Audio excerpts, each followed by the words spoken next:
I was an Earth mathematics teacher who got Isekai'd into the 22-year-old body of an adult student at Arcadia College of Magic. That body had been declared incapable of magic, yet I became powerful enough to destroy the Academy's test target and terrify certified mages. Then, Professor Laurel Hargrove, my super-hot, dangerously curvy mathematics teacher, moved me into her home, and I later heard her admit she felt the same attraction my upper-year fire mage rival, Hailey did. So when Laurel tried to expose me with question 15 in front of the class, I stood up and solved it. Laurel was 29. Hailey was 22. Arcadia was post-secondary. Every adult in my cohort got one basic casting test. Fail once, and the college removed you. The body I inherited belonged to the poor son of a dead war hero. I could tolerate being called useless. I would never let anyone spit on his father's name. That morning, I woke in Laurel's mathematics class with laughter behind me. I had no idea where I was. Xavier Kendrick, Laurel called from the board. Solve question 15. It covered half the board. The class laughed. I looked once, stood up, and wrote the answer. Laurel's chalk stopped against the tray. A student in front checked my result twice. His grin disappeared on the second pass. Laurel walked through the calculation herself. She reached the same answer, then looked at me as though I had switched bodies overnight. Awkwardly accurate. Before Arcadia, I had been an ordinary mathematics teacher on Earth. I fell asleep during a professional examination. Then I woke inside Xavier Kendrick, a student whose classmates expected him to fail everything. I had no idea who moved my consciousness. I did know the mathematics on Laurel's board belonged in a much younger Earth classroom. Laurel tapped the middle of my work. Explain that step. I showed her the repeating pattern and reduced the long calculation into one short operation. She followed every line. The class followed her face. By the time I sat down, nobody was laughing. 1 minute earlier, Xavier had been classroom furniture. Now, several students reviewed every insult they had ever aimed at him.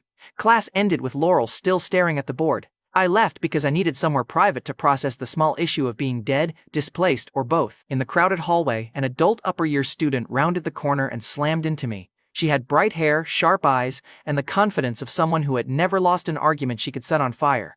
This was Hailey again, the city governor's daughter. I caught her by the shoulders. Hailey shoved me away. You again?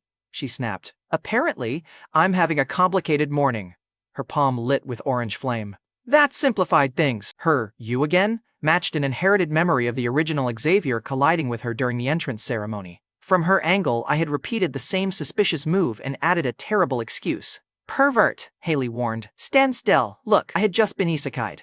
Getting cremated by a gorgeous stranger felt unnecessarily ambitious, so I bowed with both hands raised. My deepest apologies. I respect your boundaries, your fireball, and my continued survival. Then I ran. Hailey's spell burst against the wall behind me. I cleared the corner before she prepared another one. The sprint ended beside an empty stairwell. Pain split my head, and the body's memories hit all at once. The first memory put Xavier's decorated general father beneath a flag after he died serving the country. The next showed his mother emptying the family's savings to keep her adult son at Arcadia. A third memory showed the talent test rejecting him. Then came library floors paying $20 a month and a utility room bed. Classmates mocked the general's useless son while he kept studying. The memories ended before the original Xavier's final moment. His mother's tired face and his father's damaged name remained clear.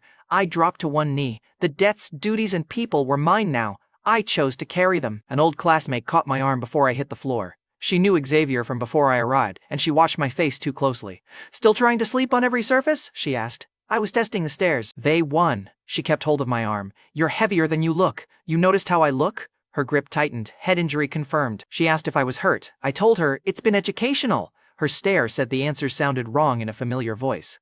The next magic lecture gave me a more immediate problem. A college instructor drew 4 symbols on the board: fire, water, earth, and wind. Normal casting required elemental talent, spiritual energy, gestures, and an incantation. I raised my hand. What if the talent test says someone has none?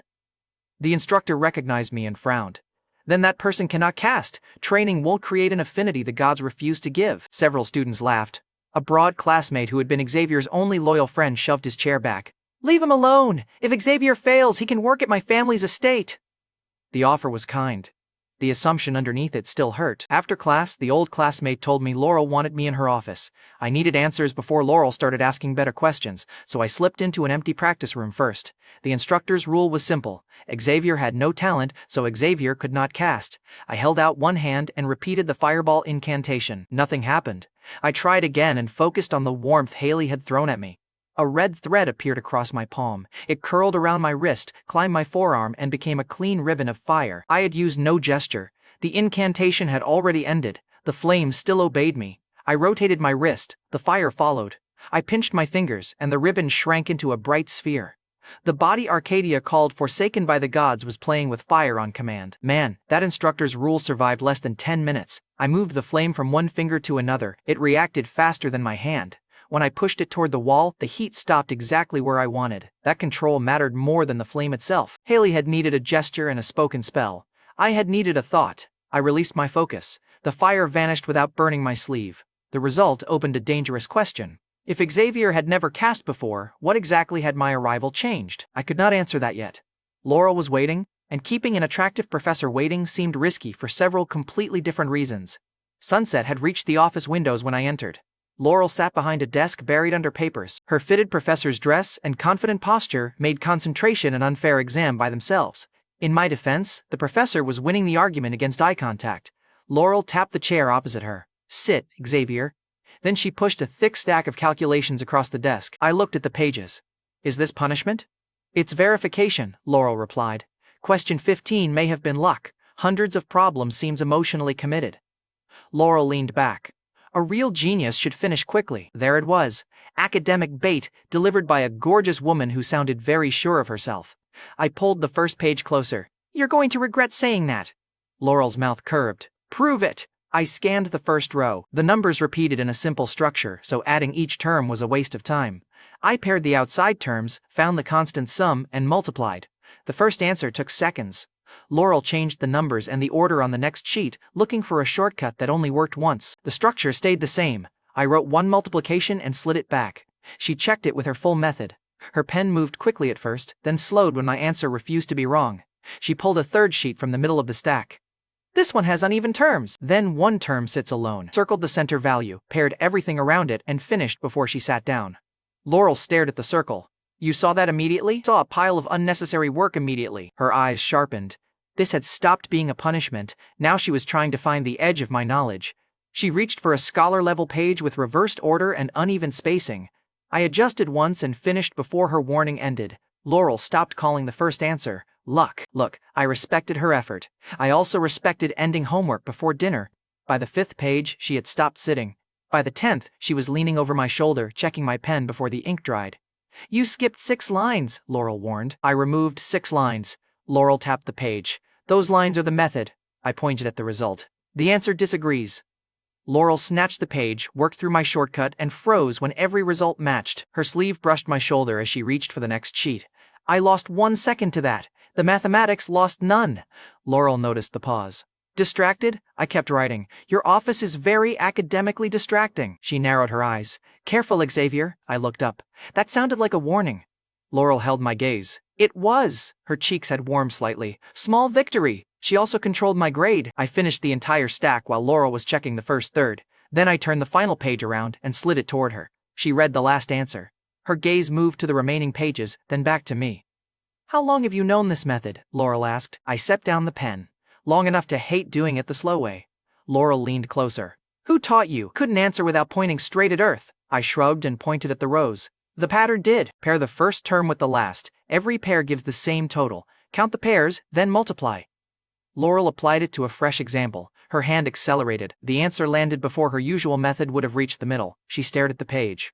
"Xavier, scholars spend weeks on work this method could finish in hours. It saved me an afternoon." Laurel looked offended on behalf of mathematics. Then excitement won. Laurel gripped the page. "You're a genius." That was the first time anyone in Xavier's memories had used that word about him. I let myself enjoy it for one breath. Then Laurel pulled a second chair beside mine and started asking questions. She tested different intervals, asked whether the method generalized, and named published calculations it could shorten. Every answer made her sit closer. Her interest was intellectual. My body had opinions about the packaging. Laurel finally placed both palms on the desk. "Forget the magic cohort. Study mathematics under me. With proper training, you could become one of the city's greatest scholars." I looked at the papers, then at the faint warmth still lingering in my casting hand. "Professor, mathematics is useful," I told her. "Magic throws fire." Laurel blinked. "You would choose fireballs over changing the field?" I answered immediately. "Yes." Laurel stared. "No hesitation?" She walked around the desk and stopped in front of me. You were officially tested as having no affinity. I flexed my casting hand. Official tests can be wrong. Laurel lowered her voice. Your cohort exam will remove you if you fail. I know. Laurel studied me. Then let's make this measurable, she offered a bet. If I passed the coming magic test, she would stop pushing me toward a mathematics-only future. I could study both subjects and chase whatever magical insanity attracted me. If I failed, Laurel would keep me at Arcadia as her mathematics student. She would personally supervise my work and make sure I did not waste the talent she had just uncovered. You make losing sound suspiciously comfortable, I said. Laurel smiled. You noticed. That smile could have sold bad decisions professionally. I held out my hand. Deal. Laurel clasped it. Her grip was warm and firm. She had seen the poorest, most talentless student solve her impossible question and destroy her calculation stack. The fire curling around my arm remained my secret. The cohort test would force me to reveal whether that flame was real. I had one attempt. The class expected a funeral for my college career. Laurel expected to collect a genius. It would also decide whether I controlled my future, or Professor Laurel Hargrove claimed it for mathematics. The next morning, I left Laurel's office with a bet on my future and one secret fire spell in my pocket. Hailey Everhart found me before I reached breakfast. She rounded the mathematics wing, collided with me again, and immediately raised one glowing hand.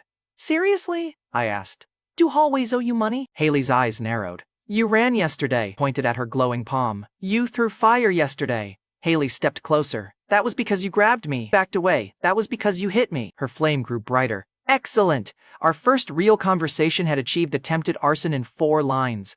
I stepped backward. I accept full responsibility for standing where you were walking. Hailey flicked her wrist. I was already moving. The fireball crossed the space where my head had been and scorched another wall. I escaped around the stairwell before the governor's daughter added property damage to my obituary. While I avoided her, Hailey marched straight to Laurel's office. Laurel later told me how that conversation went. Hailey complained about the shameless pervert from the entrance ceremony. Laurel asked whether she meant Xavier Kendrick. Then Laurel made the mistake of praising me. He solved my entire calculation stack in minutes, Laurel told her. He used a method I've never seen. Hailey's anger changed direction. She demanded to meet the supposed genius herself. The Fire Princess had upgraded from wanting me burned to wanting me explained. Progress, technically. By late morning, I was sitting beside Rory McCall, the broad classmate who had defended me after the magic lecture. I heard Hailey's boots in the hallway and made a strategic decision. I went under the desk. Rory looked down at me. What are you doing? Preserving Arcadia's furniture by keeping her fire away from it. The classroom door slammed open. Hailey stood there with 2 friends behind her and murderously polite posture. Where is Xavier? Hailey demanded. Rory glanced under the desk, then looked straight at her. He already left. Hailey scanned the room.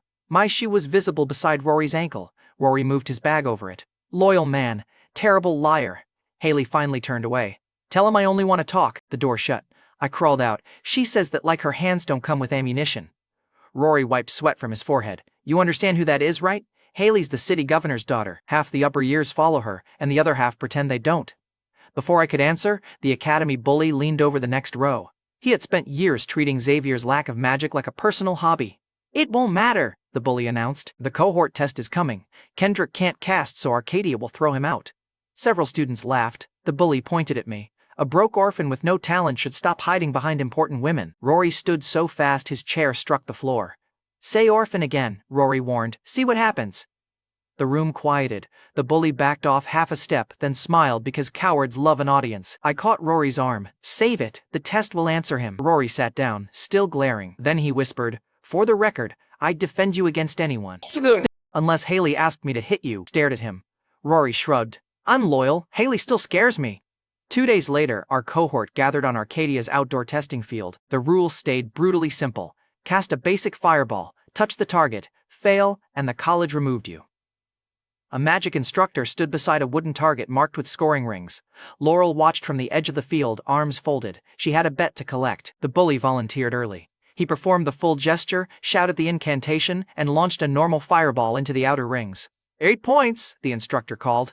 The bully lifted his chin like the target should thank him. 8 points was respectable for a student, which made his confidence useful. He had established the normal scale with his own hands. He turned toward me before the smoke cleared. Watch carefully, Kendrick. That's what talent looks like.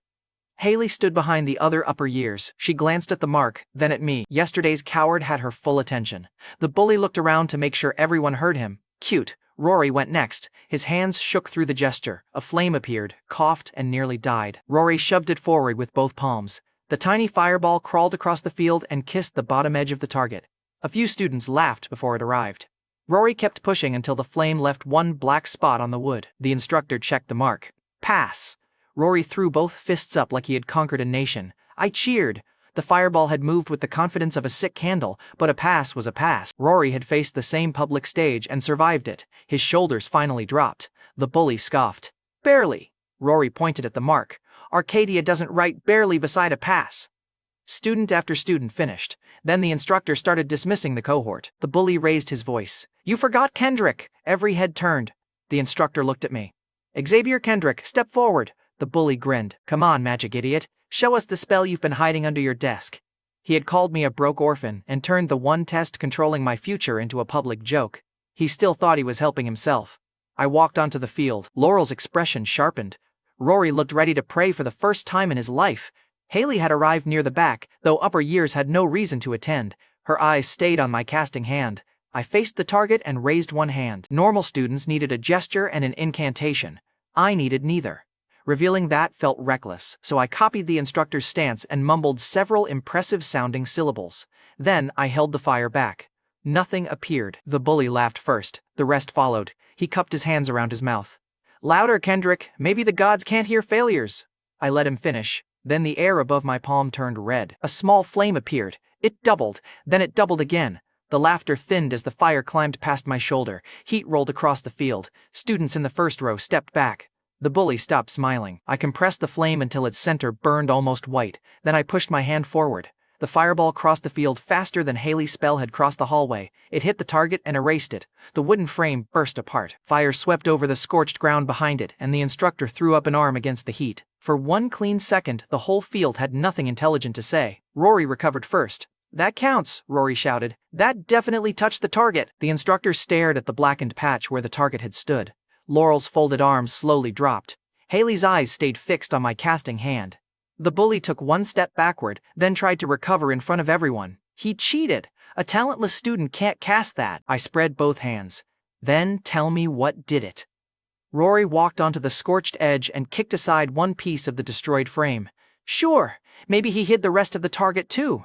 Several students laughed at the bully this time. His own audience had changed sides before he finished the accusation. Before the test, they called me the magic idiot. After it, people gave my hands personal space. Beautiful. The old Xavier had never been allowed to stand on that field without being laughed at. I gave that thought one breath, then the bill arrived. The instructor grabbed my wrist and turned over the hand that had launched the spell. Whatever trick the bully imagined, the instructor found nothing. You were recorded with no affinity, he said. How did you produce that? I pulled my hand free. Practice. How long? Relentlessly. The answer explained nothing. It also gave him no better option. The instructor looked at the destroyed target again. If your capacity keeps growing, you may have Saint Mage potential. My attention locked on the words Saint Mage. Local books divided mages into 7 levels. Legends said Saint Mages could tear space, cross impossible distances, and perhaps reach other worlds. Nobody had proved it. Still, it was the first possible road back to Earth I had heard. Could I become strong enough to cross worlds on purpose? During the short college break, I lived in the library utility room and hunted every reference to spatial magic. When classes resumed, the rumor said I had hidden my strength for years. Students who used to block my path moved aside. One even offered the seat he had refused me the week before. Several adult women watched me enter. Rory walked beside me, nodding at people like he managed my career. Look, sudden magical competence apparently improved facial symmetry. Science should study that. Hailey was less subtle. She marched into class, stopped beside my desk, and placed one hand on it. You lied about being weak, Hailey accused. I leaned back. I don't remember telling you anything. Hailey slapped one hand on my desk. You ran from me. You throw fire when annoyed. She lifted her chin. That proves you're a coward. I pointed at my face. It proves I value my eyebrows. Hailey's mouth twitched before she remembered she was angry. Then flame gathered around her fingers. Laurel entered at that exact moment. Wind snapped across the room and crushed Hailey's fire into sparks. No attack spells indoors, Laurel ordered. Hailey, Xavier, my office, now! Laurel treated it as classroom discipline. She had stepped between me and a live fireball. She loved academic excuses. Minutes later, all 3 of us stood inside her office. I apologized for the hallway collisions. Hailey crossed her arms and made me repeat that I had never intended to grab her. I didn't, I told her. You keep arriving at combat speed. Hailey glared. Apology accepted. Barely. Her posture eased anyway. Hostility had become competition. Hailey kept looking at me longer than necessary. Then Laurel opened a printed mathematics journal and placed it on the desk. Our names appeared together above the method I had shown her. She handed me an envelope containing a $500 author bonus. I had earned about $20 a month working in the library. For one glorious second, I saw food, housing, books, and freedom. Then Laurel removed half the cash. I stared at her hand. Professor. Laurel tucked the money into her drawer. I formalized the paper, submitted it, and corrected your terrible notation. I pointed at the drawer. That was my money. Laurel closed it. That was our paper. Hailey looked between us. Are you two always like this? Laurel smiled at her. He agreed to the partnership. I tapped the journal. I agreed to a magic bet. Apparently the fine print bites. Still, $250 was more than a year of library wages. Mathematics had just become a money engine. I looked at Laurel. Do all important publications pay? Laurel's eyes brightened again. That look had already cost me half a bonus, and Laurel was clearly still shopping.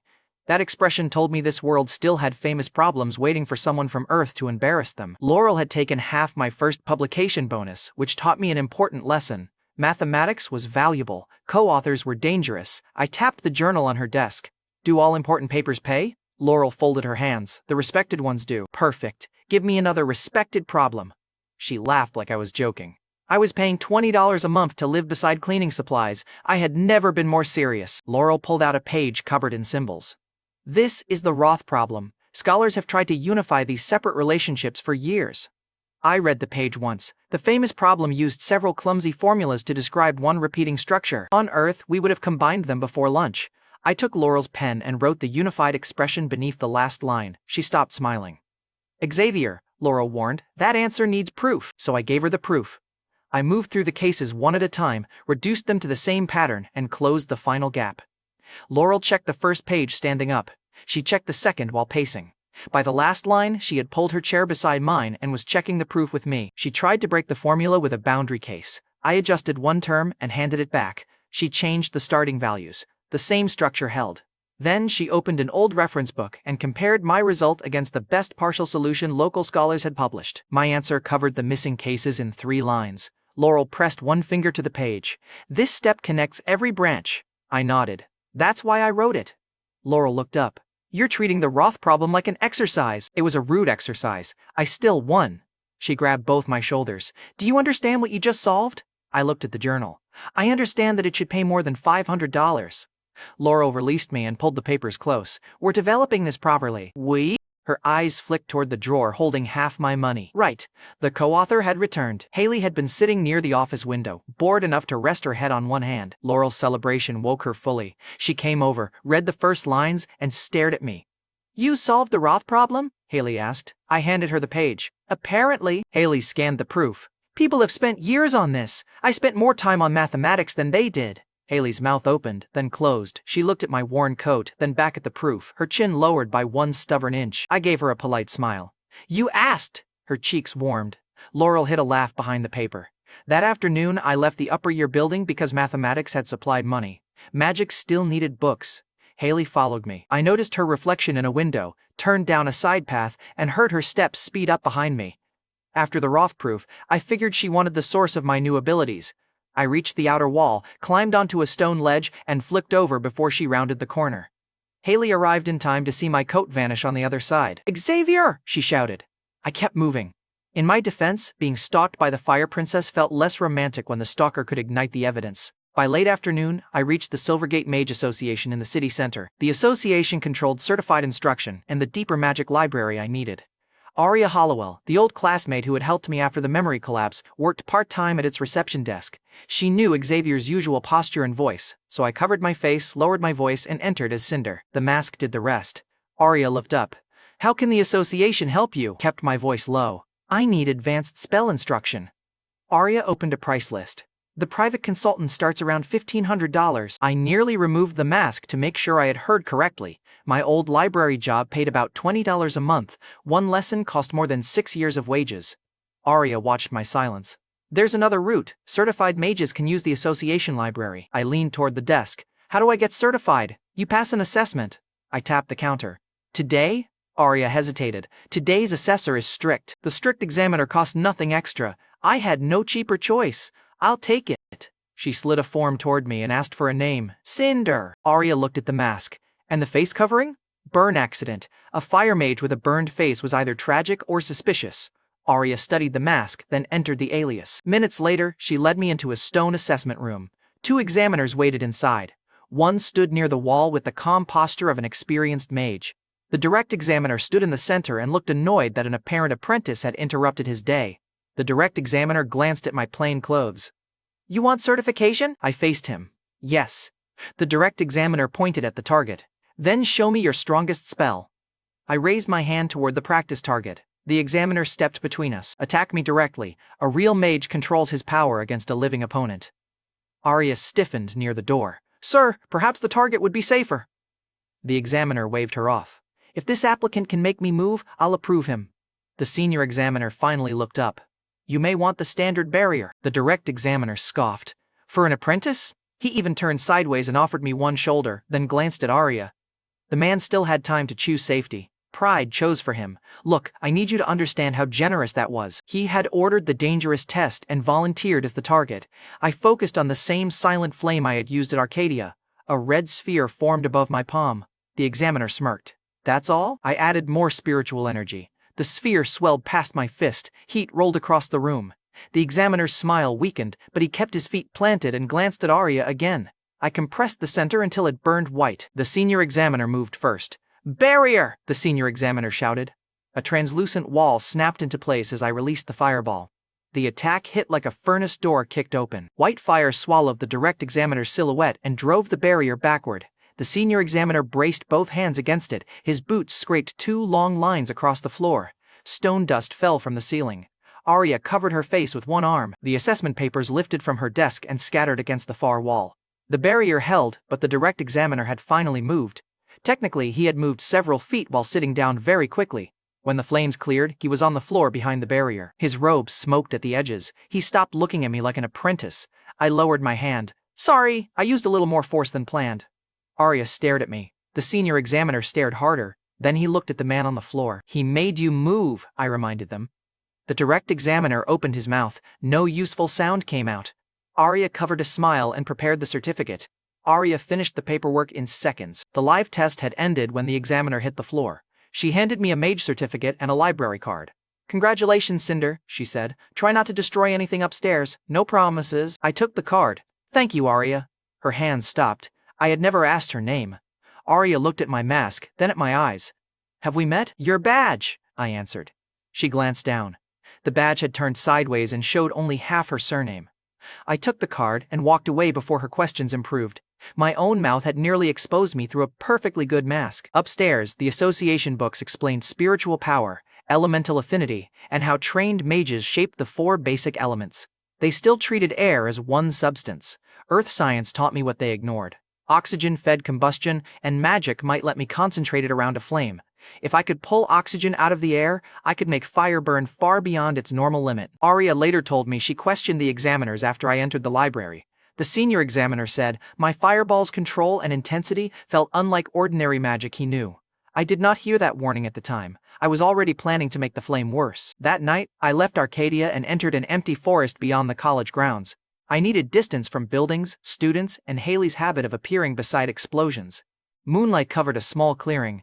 I held one flame above my palm and reached outward with my awareness. At first, I sensed only the moving air. I tried separating the part that fed combustion. The flame flickered once and died.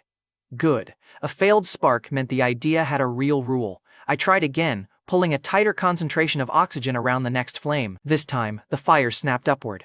The flame turned brighter and burned through the branch I used as a target. The branch split and fell.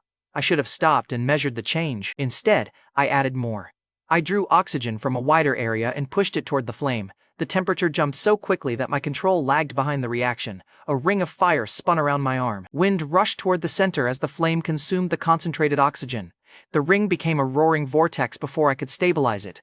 Heat struck my face. The ground beneath me blackened. I shoved the reaction away from my body and cut the incoming flow. The vortex still crossed the clearing. Trees ignited in a line. The fire struck the far ground and exploded with enough force to throw me backward. Soil, ash, and broken branches filled the air. I landed hard, rolled once, and covered my head. When the noise ended, part of the forest was burning. A crater wider than Arcadia's test target sat where the spell had hit. Success was supposed to leave notes. Mine had removed landscaping. I forced the remaining flames down before they spread farther. My hands shook from exhaustion. Soot covered my clothes, and the skin along my forearms stung from the heat. The new spell worked, and my control failed. I heard distant voices from the direction of Arcadia, so I ran again. My magical career had developed a suspicious amount of cardio. The next morning, Rory found me outside the classroom. He looked thrilled by the latest rumor. "Did you hear?" Rory asked. "Something blew up the forest last night. There's a crater bigger than our practice field." I kept my face blank. "That sounds unhealthy." Rory pointed toward the damaged woods. "The college is investigating. They think a high-level mage did it." He leaned closer. "Some people think Professor Hargrove is responsible." That wiped the joke out of me. Laurel was innocent. My crater had made her a suspect. "I slept through the whole thing," I lied. Then I headed straight toward Laurel's office. I needed a legitimate reason to stay near a powerful mage and ask better questions. The investigation also had to stay away from both of us. I thought the crater was my biggest problem. Then Hailey's richest admirer decided I had stolen something he owned, and unlike the examiner, he could take my home. Rory's crater rumor sent me straight to Laurel's office that morning. She was supposed to be a suspect. Instead, Professor Laurel Hargrove was standing behind her desk with the newly approved Roth paper held above her head. "Xavier, it passed review," Laurel announced. "The National Mathematical Society, the country's top mathematics organization, wants copies." I shut the door behind me. "Great, I'm studying mathematics with you from now on." Laurel slowly lowered the paper. "You refused that career 3 days ago." "I'm studying magic too." Her eyes narrowed. The gorgeous professor was excited, suspicious, and far too observant for my comfort. I pulled out the chair. "Nightly mathematics sessions. You help me understand magic when I get stuck. Everybody wins." Laurel tapped the Roth paper against her palm. "Everybody? The field gets new mathematics. I stay enrolled. You get another paper to split 50-50. She smiled at that last part. "Naturally." Then Laurel leaned across the desk. "This sudden devotion began the morning after a high-level fire spell destroyed part of the college forest." My face stayed still. My forearm chose that moment to sting beneath my sleeve. Laurel noticed the twitch. "Are you using mathematics lessons to get private magic advice?" She had caught the entire plan in one sentence. Tragic. I looked her in the eyes. "I also want to spend more time with you." Laurel stopped mid-breath. Her cheeks warmed. She turned toward the window and pretended the Roth paper required urgent inspection. "That answer was shameless," Laurel muttered. "It was also true." Laurel faced me again. "Nightly sessions. You work seriously. I'll answer reasonable magic questions." "Define reasonable." "Anything that doesn't remove another section of forest." I offered my hand. "Very specific example." Laurel clasped it. "Be careful, Xavier." Her grip held mine 1 second longer than the agreement required. Then Laurel noticed the dark edge of heat damage beneath my cuff. She pushed the sleeve back before I could stop her. "Where did this come from?" she asked. "Practice. That word is doing suspicious amounts of work lately." Laurel released my arm only after confirming the skin was healing. "If your magic hurts you again, you tell me before you pretend it's fine." Laurel noticed my stare and returned to the Roth paper so quickly she nearly bent it. The crater investigation stayed open, but I had secured a legitimate reason to remain near the strongest mage I trusted. I had also flirted my way into private tutoring with my dangerously curvy professor. Academic strategy was going beautifully. That evening, our first official session began in Laurel's classroom after the other students left. Laurel had already been tutoring Hailey, so the upper-year fire mage was part of the session before I arrived. Hailey sat beside the window as though my opinion had never entered the arrangement. Hailey looked at me. "You're late." I checked the clock. "I'm early. You arrived after me." "That sounds like your personal problem." Laurel placed 2 compact stones on the desk before Hailey could start another hallway war. One was several times heavier than the other. "Which hits the ground first?" Laurel asked. Hailey answered immediately. "The heavier stone." I answered at the same time. "They land together." Hailey turned toward me. "That's ridiculous." Laurel asked for the answer. "Not a review." Hailey picked up the heavier stone. "Every respected natural philosopher says heavier objects fall faster. Then every respected natural philosopher should try dropping 2 stones. Laurel covered a smile with one hand. Hailey placed the stone down harder than necessary. "Put money on it. That got my full attention." Hailey folded her arms. $10,000 says the heavy one lands first. I had $250, a library closet, and the spending habits of a frightened raccoon. Hailey was the governor's daughter. $10,000 sounded like an argument I could respect. I held out my hand. "Deal." Hailey stared at it. "You can't pay if you lose." "Then you should feel very safe." She slapped her palm into mine. Laurel picked up both stones. We're testing this outside before either of you adds interest. Minutes later, the three of us stood on Arcadia's open practice field under the evening sky. The wager had turned a dry question into $10,000 and one guaranteed humiliation. Laurel rose into the air on a controlled wind current, one stone in each hand. Hailey stood close enough that her shoulder touched mine. You still have time to surrender, I glanced at her. You still have time to find $10,000. Her shoulder pressed harder. Laurel climbed above the field and held both stones level. The difference in weight was obvious. The rule from Earth was simple. With air resistance too small to matter, gravity gave both stones the same acceleration. Laurel called down. Ready? Hailey pointed at the heavier stone. Watch that one. I watched Hailey instead. Confidence looked good on her. Losing it was about to look better. Laurel opened both hands. The stones dropped. Hailey leaned forward, tracking the heavier one. The gap she expected never appeared. Both stones struck the packed ground in one sharp beat. Hailey stared at the two fresh dents. Laurel descended slowly, landed between us, and checked the marks herself. They touched at the same time. Hailey crouched and inspected the ground as though one stone might confess to cheating. I waited politely for 3 seconds, then I extended my hand. Hailey looked up. What? $10,000! Laurel laughed before she could stop herself. Hailey stood. Her face had gone bright red. You just overturned a law scholars have trusted for centuries. You could publish this with me. We could present it together. Our names would appear beside each other everywhere. She looked from the stones to me, then smoothed her hair for no mathematical reason. Laurel's eyebrow rose. Beside each other everywhere? Hailey's blush spread. On the paper. Laurel tilted her head. You were imagining quite a long paper. Hailey moved closer to the stone dents and refused to look at either of us. A discovery this important could create years of research. Years? I asked. She finally looked at me, realized how that sounded, and went red all over again. I kept my hand out. The money can appear beside me first. Hailey was blushing over years of joint work. I was still waiting for my $10,000. Hailey glared, pulled a thick envelope from her bag, and slapped it into my palm. I counted the amount before she could change her mind. You care about money more than recognition? Hailey demanded. Recognition doesn't feed Xavier's mother. That ended the joke for one breath. The body I inherited had survived on $20 a month. His mother had emptied the family savings to keep him at Arcadia. Fame could wait. $10,000 could change her life. Hailey's anger eased. She looked at my worn sleeve, then at the envelope in my hand. You're still unbearable, she muttered. I'm unbearable with $10,000. Laurel collected the stones. And now I have another paper to write. I pointed at her. We discussed the split first. 2 days later, that wager had spread through Arcadia faster than the crater rumor. The academy bully intercepted me after class and jerked his head toward the upper year courtyard. Senior Bo Kingsley wants you. Bo Kingsley was 23, an adult upper-year student and the younger son of the city's most powerful founding family. He waited beneath the courtyard arch with several followers behind him. One rich man had brought backup to deliver one morning. He looked at my coat first, then he looked at my face. So you're Xavier Kendrick, Bo said. I've been accused of it.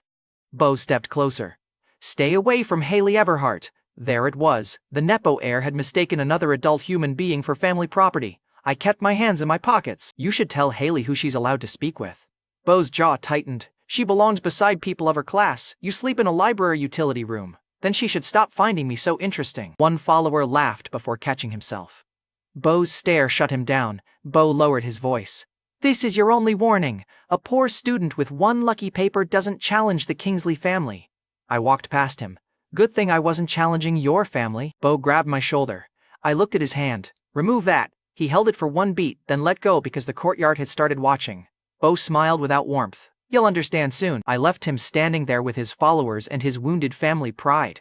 Rory caught up outside the next lecture hall. Tell me you didn't just insult Bo Kingsley, I answered him. That family has money, influence, and enough followers to turn your life into a group project. Can Bo cast my spells for me? Rory blinked. No, then he's background noise. Rory rubbed both hands over his face. Your survival instincts only work around attractive women. He had a point. I refused to reward it. At our next night session, I took the problem Bo had created and turned it into a magic question. Hailey stood with Laurel and me on the outdoor practice field. I asked Hailey how many fireballs she could control at once. 9, Hailey answered. Pride returned to her posture. Most students can't maintain 3. How? She smiled. Call me Big Sister and I'll teach you. Big Sister Hailey, please teach me. I said it so quickly that Laurel choked on a laugh. Hailey's victory lasted less than a second. You have no shame. I have priorities. She flicked my forehead. Watch carefully, little brother. Hailey spread both hands. 9 points of orange light appeared around her in a wide circle. Each grew into a stable fireball, bright enough to paint the field in moving shadows. She controlled every flame separately. One rose while another dipped. 3 circled left. The remaining 6 held formation. Hailey glanced at me. Split your attention into separate channels. Give each flame one simple command. It took me 6 months to reach 9. 6 months! I closed my eyes and formed one silent flame. Then I divided the same mental control into 2 commands. 2 fireballs appeared. I divided again. 4 flames floated around me. Then 6, then 9. I opened my eyes. 9 fireballs held a perfect circle above my shoulders. Laurel stepped closer and counted them twice. Xavier, don't move! I wasn't planning to. Hailey's own flames flickered. I raised one finger. My first fireball rose. The second moved right. The other 7 stayed still. Hailey had spent 6 months learning the technique. I had copied it before her demonstration fire cooled. She stared at my circle, opened her mouth, and lost every insult she had prepared. Big sister, I asked, did I do it correctly? Hailey turned and marched off the field. Hailey? Laurel called. I'm done teaching him. Hailey snapped without looking back. At the edge of the path, one of the academy bully's friends watched the 9 flames and hurried away. Bo had warned me to stay away from Hailey. I had ignored him, taken her money, called her big sister, and copied her best technique in one attempt. The Nepo Heirs people had seen all of it. Hailey made it halfway off the practice field before I caught her. She spun around with enough anger to restart the lesson by force. I held up a small teddy bear bracelet before she could punish me for learning too fast. This is for teaching me, I told her. Hailey looked at the bracelet, then at me. It's childish! Give it back! She snatched it from my fingers. I didn't say I wouldn't take it. The tiny bear disappeared into her palm. Her eyes brightened anyway. I smiled. Thank you, big sister. Hailey's cheeks went red. Never call me that in public. Then she turned too fast, caught her boot on the edge of the path, and stumbled 3 full steps before recovering. Laurel covered her mouth. I respected the effort. I failed to match it. Hailey pointed at me without turning around. Laugh and I'll burn the bracelet. You're wearing it already? She looked down. The bracelet was around her wrist. That discovery made her walk faster. The thing had cost $500. I had originally bought it for Laurel after the Roth paper. Hailey had earned it by teaching me something more immediately useful. Money over romance had become a lifestyle. I left the field alone a few minutes later because Laurel stayed behind to calm Hailey's wounded pride. Near the library path, 6 students stepped out from behind the stone columns. The academy bully stood in front, flexing the same confidence he had lost at the casting test.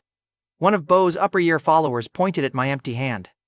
Senior Bo heard about the bracelet! Another follower glanced toward the practice field. He also heard you trained alone with Hailey after being warned. There was the leak. Bo had sent 6 people after 1 warning failed. Subtle. The bully cracked his knuckles. Senior Bo wants you reminded of your place. Arcadia banned student fights. I had only created 9 fireballs minutes earlier, and my body was still recovering from the crater spell, so I ran. The followers chased me around the side of the library. I cleared a low wall, crossed the service yard, and nearly reached the main courtyard before they cut me off. The bully stepped in front of me. Where's that giant fire now? I looked behind me. 2 followers blocked the path. 3 more spread out beside the wall. Busy, I answered. Try again tomorrow. The bully swung. I slipped the punch and backed away. He saw me keep my magic hidden and laughed. Your father ran too, he shouted. That coward died fleeing the battlefield, and now his useless son runs from students. I stopped. The courtyard noise faded behind me. The body I inherited had lost his father and nearly every advantage in life. His decorated general father had died serving his country. He had never run from his duty. I turned around. Say it again! The bully grinned and stepped closer. Your father was a coward. 9 fireballs appeared around me. Nobody laughed. The bully tried to punch first. 1 flame struck his raised hand and burst across his knuckles. He screamed, dropped to 1 knee, and clutched the scorched skin against his chest. The other 8 fireballs spread behind me, each aimed at a different follower. I walked toward him. My father died as a national hero, I told him. You don't get to rewrite his grades because Bo Kingsley sent you to play tough. 2 followers stepped backward. I moved 1 fireball toward them. They turned and ran. The remaining 3 looked at their injured leader, looked at the flames, and abandoned him before I took another step. Before that morning, the bully had treated Xavier like a safe target. Now his own people left him alone on the ground. I raised 1 hand toward the flame nearest his face. That was when Laurel reached the courtyard. She had been walking with 2 National Mathematical Society officials who had come to Arcadia about the Roth paper. All 3 arrived in time to see the bully kneeling, his hand burned, and 8 fireballs obeying me. Xavier! Laurel shouted. I tried to answer. The flames vanished first. Then my knees did. I had never fully recovered from the crater spell. 9-way casting drained what was left. My vision narrowed as I fell beside the bully. Laurel crossed the distance on wind magic and caught me before my face met the stone. My last clear thought was that collapsing into my gorgeous professor's arms was a respectable way to lose consciousness. When I opened my eyes, Laurel was holding me against her shoulder and calling my name, her fingers pressed against my neck. Panic had drained the color from her face. "I can't find his pulse," Laurel told the society officials. I drew one rough breath. "I'm still here." Laurel pulled me closer before she remembered the audience. The academy bully stared from the ground. From everyone else's angle, I had fallen at his feet after he attacked me. The society president, who also held disciplinary authority at Arcadia, looked at the bully's burned hand. "What did you do to Xavier?" The bully's mouth opened. Laurel's stare closed it again. The society vice president stepped nearer. He had come to verify the Roth work. Instead, he found its young author in a courtyard beside one frightened professor and one badly cooked bully. I had turned an ambush into an academic reception by fainting. Once I could stand, Laurel explained why the society officials had come. They wanted to verify the Roth solution and offer research funding with her as lead author. She immediately pointed at me. "Xavier did the mathematics." The president looked from my worn coat to the paper in his hand. "You solved the Roth problem? I solved the part everyone kept making complicated." Laurel's jaw tightened. "I won't take his result." I touched her sleeve. "Take the recognition." She turned on me. "Xavier." "The method came from knowledge I learned before Arcadia," I told her. "You proved it here, formalized it, and put your name behind it. I don't need to pretend I invented every piece alone." Laurel still looked unconvinced. I added, "You're 29, Professor. Stop acting like recognition has an age requirement." Her expression softened. "That was almost respectful. Don't spread it around." The society president watched the exchange and smiled. Laurel accepted the lead recognition while keeping my authorship on the paper. Laurel's shoulders finally loosened. She had arrived ready to protect me and refused to take my credit while I was still dizzy. 2 days later, the joint Roth article circulated across Arcadia. That same afternoon, Arcadia summoned the academy bully's father over the courtyard attack. He marched into the disciplinary courtyard and struck his son across the face. "You insulted a dead war hero," the father shouted. "You attacked another student after he passed you fairly. I begged and worked to keep you at this college, and you threw it away for Bo Kingsley." The bully lowered his head. His father grabbed his shoulder, forced him down, then knelt beside him before the society president and me. "Please spare his enrollment," the father begged. "He was wrong. I'll make sure he understands." The bully had mocked my poverty and my father. Now his own father was kneeling to the person he called useless. The society president looked at me. "He attacked you. Do you want him expelled?" The bully's father stayed on his knees. The choice was mine. I looked at the father's worn hands. I remembered Xavier's mother emptying her savings for one chance at Arcadia. "Give him a final warning," I said. The president nodded. "One more offense and he's removed." The bully looked up in disbelief. I faced him. "Never humiliate your own father again." His eyes dropped. "Thank you." Then he leaned closer while his father stood. "Bo won't stop. His uncle is an academy vice president. That's why people obey him." My mercy had closed one enemy and handed me a larger one. Later that day, I returned to the Arcadia library for my shift. The library administrator waited inside the utility room where I slept.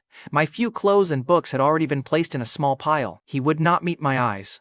"Your employment ends today," the administrator told me. "You also need to leave this room."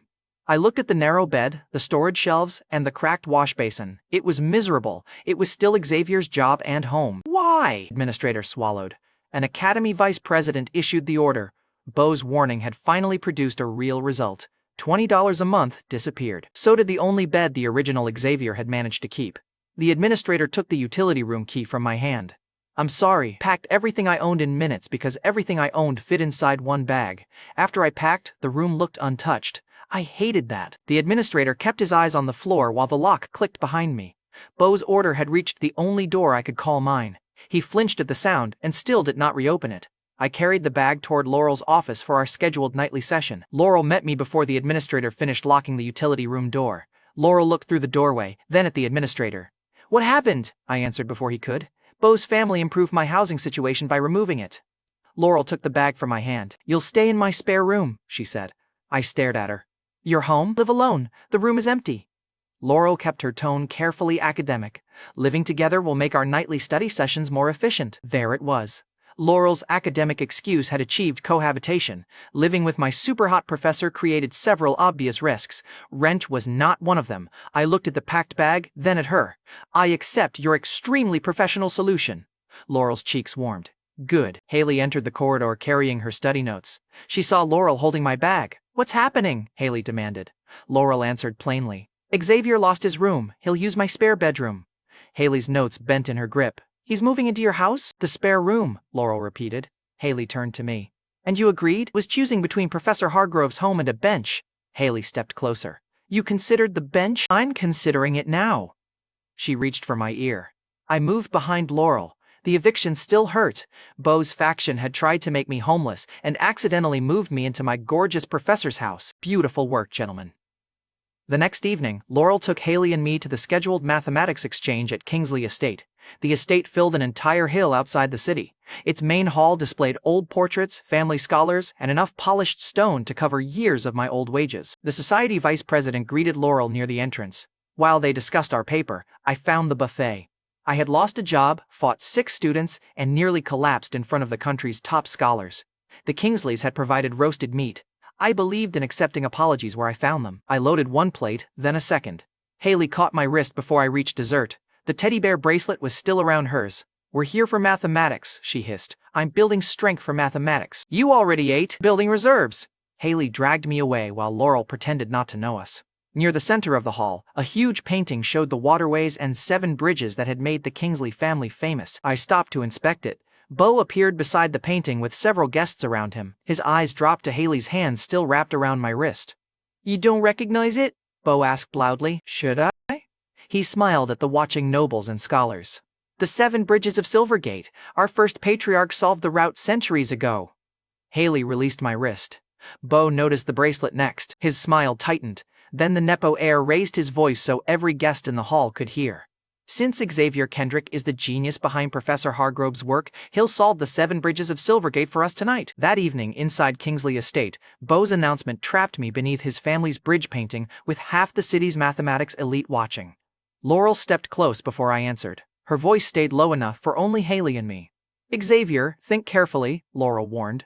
The Kingsleys influence Arcadia and the mathematics community. If you challenge their family legacy and fail, they can damage both futures. I looked at Beau, then at the expensive room his family used to celebrate itself. They already took my job and home, I told her. I'd hate to seem ungrateful. Hailey's mouth twitched. Laurel did not smile. This is bigger than Beau. I know. That was why I accepted. I'll answer, I called. The conversation around us stopped. Beau's grin returned, and he turned toward the guests as though their pressure had finally made me answer in public. A gray-haired scholar raised his glass toward Laurel. Professor Hargrove, your latest solution has already reached the capital. Congratulations. Laurel pointed at me. Xavier produced the core proof. The scholar gave me one quick look and returned his attention to her. Your modesty is admirable. Another guest nodded. A first year may have assisted, but work at that level requires an established mind. Beau smiled wider with every word. He had invited the exact audience most willing to believe I was borrowing Laurel's reputation. Laurel started to correct them again. I touched her sleeve. Let him explain the challenge. I wanted them fully committed to that mistake before I corrected it. One guest near the front caught my attention before the challenge began. Veronica Ashcombe was a 23-year-old adult third-year senior representing another respected local family. She watched Beau with her weight centered and both hands free. She looked ready to move. When Beau shoved through the crowd, he checked himself before hitting Veronica and took the longer path around her. An arrogant man had just made room. I watched Veronica more closely. Beau walked beneath the painting and pointed at its waterways. The first Kingsley patriarch crossed all 7 bridges exactly once and returned to his starting point. He tapped each bridge as he counted. 1 crossing per bridge. No repeats. End where you began. The rule was clear, cross 7 bridges once each and return to the start. I already knew the route was impossible. Beau kept talking and added the family legend. Our patriarch died before publishing the route. Generations of scholars have tried to recover it. Professor Hargrove's supposed genius should have no trouble. Several guests nodded. Others looked toward Laurel, assuming the paper had really come from her. One scholar spoke loudly enough for the room. Professor Hargrove should answer. The student may only be her assistant. Laurel's shoulders tightened. I stepped beneath the painting. I can't solve it. Beau laughed before I finished. The room joined him. He spread both arms. There it is. Xavier Kendrick admits he's a fraud. I looked at the painting again. I can't solve it because the route doesn't exist. The laughter died unevenly. Beau's face changed first. You're insulting my family. Describing your bridges. You're calling our first patriarch a liar. I'm saying the map makes his claimed route impossible. The crowd shifted. Beau had laughed when I said I could not solve it. Now I had attacked the one object his entire family used as proof of genius. He stepped into my path. Withdraw that claim. Admit Professor Hargrove did the real work and you copied her. Laurel's wind stirred the edge of her dress. Choose your next words carefully, Bo. Bo ignored the warning. If Kendrick cannot produce the route, he should leave this exchange and stop using my family's guests as an audience. I nodded toward the painting. You keep trying to punish me for a route that still doesn't exist. A few guests stopped smiling. Bo had now attached my authorship, my place in the room, and his family's honor to one answer. He could still have lowered the stakes. Naturally, he raised them. A side door opened before he could shout again. Edmund Kingsley entered with 2 attendants. He was 54, Bo's father, and the current patriarch of the Kingsley family. The guests straightened immediately. Edmund looked at his son. Bo, why are you turning an academic exchange into a spectacle? The rebuke sounded respectable. His eyes stayed on me. Bo pointed at the painting. This fraud says the first patriarch's root never existed. Edmund moved beneath the portrait with practiced calm. Mr. Kendrick, my son's manners are his own failure. The 7 bridges belong to our family's history and to Silvergate's mathematics. Explain your claim before these guests. He had joined Bo's challenge and made the family responsible for it. Perfect. I asked for paper and charcoal. A servant placed both on the presentation table. I drew 4 points to represent the separated land areas. Then I connected them with 7 lines, 1 for each bridge. Bo scoffed. That childish drawing proves nothing. Laurel stepped beside me. Let him finish. I tapped the first point. Every time a traveler enters one land area, the traveler must leave it. Those bridge connections pair together. Then I tapped the next 3 points. A closed route requires every land area to have an even number of bridge connections. This map has 4 areas with odd numbers. One older scholar approached the table and counted the lines himself. 3, 3, 3, 5. All 4 were odd. I handed him the charcoal. Trace a route that uses every line once and returns to the beginning. He tried from one bank and trapped himself after 6 bridges. Bo snatched the charcoal from him. You're all following his setup. He began at the central land area and moved quickly across the lines. 4 bridges later, he had trapped himself. He erased the route so hard the paper tore. Start somewhere else, Edmund ordered. Bo tried from the north bank. He reached the final unused bridge from the wrong side and stopped. The guests saw it before he did. An older scholar took the charcoal back from his hand. Changing the starting point only changes where the failure happens. It doesn't remove the failure. Laurel addressed the room. The issue is the number of entrances and exits. No starting choice can repair 4 odd connection counts into a closed route. I turned toward Bo. Your family's legendary solution is mathematically impossible. The first guest stopped looking at me and looked at the painting instead. Another guest whispered to the scholar beside him. A third asked whether generations of Kingsley researchers had missed something this basic. Guests who had faced Bo now turned toward the painting and the torn paper. Before the proof, he had called me a fraud. After it, his own family painting had become the suspicious object. The Nepo air was cooked, and the charcoal had barely survived 10 lines. Bo grabbed the paper. He changed the problem. The older scholar pulled it back. He reduced the map. Every bridge remains. Bo turned toward Edmund. Father, tell them he's lying. Edmund lost his public calm. He punched Bo across the jaw. Bo staggered into the presentation table. You brought disgrace on this exchange, Edmund snapped. You challenged a guest without understanding the problem. Bo stared at him, stunned. Edmund had punched his own son to protect the family name. It failed. One scholar pointed toward the painting. Did the Kingsleys know the route was impossible? Another guest asked. How many researchers built careers chasing a family claim that could never work? Edmund raised one hand. Our ancestors' account has been accepted for generations. If an error exists, the family will review it. The crowd paused. I had another question ready. Kingsley exchanges followed a simple courtesy rule. A person publicly challenged could return 1 question to the host. I faced Edmund. Patriarch Kingsley, I accept your review. Now I'm using the exchange rule. His eyes narrowed. Ask. I drew a square beneath the bridge graph and marked every side as 1 unit. What is the exact length of the diagonal? Several guests relaxed. The question looked elementary after the bridge disaster. Edmund answered without hesitation. 1.4. The accepted ratio is 7/5. I looked at him. That's an approximation. I asked for the exact length. His smile stayed in place. His fingers tightened around the head of his cane. Laurel moved closer to the drawing. The diagonal squared must equal 1 squared plus 1 squared. I wrote the result. The diagonal squared is 2, I told the room. So the exact diagonal is the square root of 2. A scholar near the table frowned. Then express it as a ratio. You can't. The room went quiet again. The whole number school was the Kingsley's proudest institution. It taught that every real quantity could be written as a ratio of whole numbers. Anything outside those ratios belonged to the forbidden category called the devil number. I pointed at the square. This length is real. You can draw it. You can measure it. Every fraction lands slightly above or slightly below the exact value. Laurel tried several familiar ratios on the paper. One squared too high, another squared too low. The gray-haired scholar who had dismissed me offered a longer fraction. Laurel checked it. The result came closer, yet it still missed. A second scholar added more digits. That answer missed by less. It also remained an approximation. I let them continue until the pattern became painful. Every new ratio approached the diagonal. None became the diagonal. The gray-haired scholar lowered his glass and finally looked at me directly. The length exists, but none of our accepted ratios equals it. Laurel looked at me. There is no exact ratio. That's the point. One scholar protested. Every number belongs inside the recognized system. This length exists outside that system. I wrote the symbol again, square root of 2, a real number your whole number school refuses to recognize. Bo looked from the square to Edmund. Father? Edmund did not answer. Edmund went pale before the other scholars understood the threat. Everyone else was still testing the new category. He already looked like he knew the danger. At the time, I suspected Edmund had seen the devil number before. I could not prove that yet. The society vice president picked up the page. If this is correct, the whole number school's foundations are incomplete. Another scholar corrected him. They're broken. People who had praised the Kingsley legacy minutes earlier now demanded records, explanations, and answers Edmund did not have. Bo's face twisted. This is your fault, he shouted at me. He charged across the presentation floor with one hand raised. Veronica moved before Laurel or Hailey reached me. She caught Bo's wrist, stepped behind him, and folded his arm against his back. His forward rush ended with his chest against the table and his family's bridge graph beneath his face. Veronica's voice stayed calm. You lost a mathematics argument, Bo. Attempted murder is a dramatic follow-up. He struggled once. She tightened the hold. Bo stopped.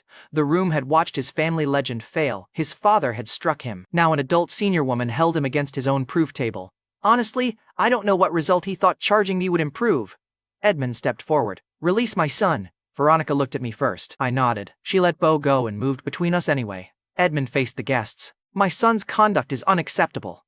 The Kingsley family apologizes to Mr. Kendrick and Professor Hargrove. We'll discipline Bo and provide a formal answer to both questions within several days. His words were controlled. His eyes never left me. At the time, I thought the apology was for the audience. Edmund ordered Bo away and ended the exchange.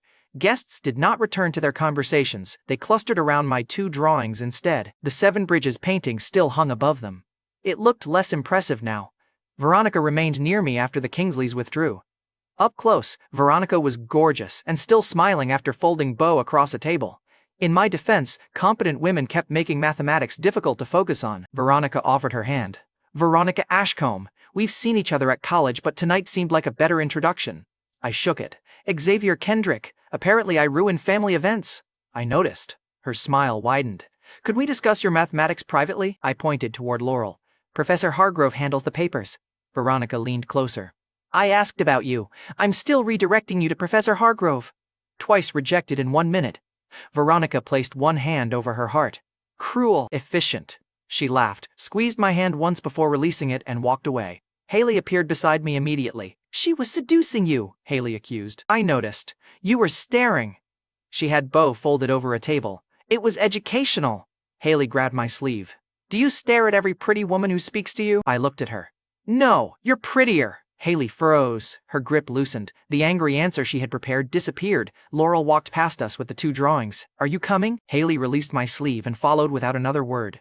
Her ears had gone red. Near the estate exit, the society vice president stopped me. He held the bridge graph in one hand and the unit square page in the other. The Seven Bridges proof can overturn a century of research, he told me. This new number can shake the entire field. Who are you, Xavier Kendrick? An unemployed first year looking for dinner. He did not laugh. The vice president lowered his voice. Be careful. The Kingsleys smile in public and settle debts in private. You've given them the largest debt of their lives. I looked back at the bright estate windows. The Kingsleys had lost a century of prestige in one night. Their public apology sounded clean. The next consequence would happen behind a locked door, where honor meant somebody had to disappear. I learned what happened in that locked Kingsley study later, through family records and the survivor's own account. The society vice president had warned me that the Kingsleys settled debts in private. Before I reached the outer gate, Edmund had already ordered my death.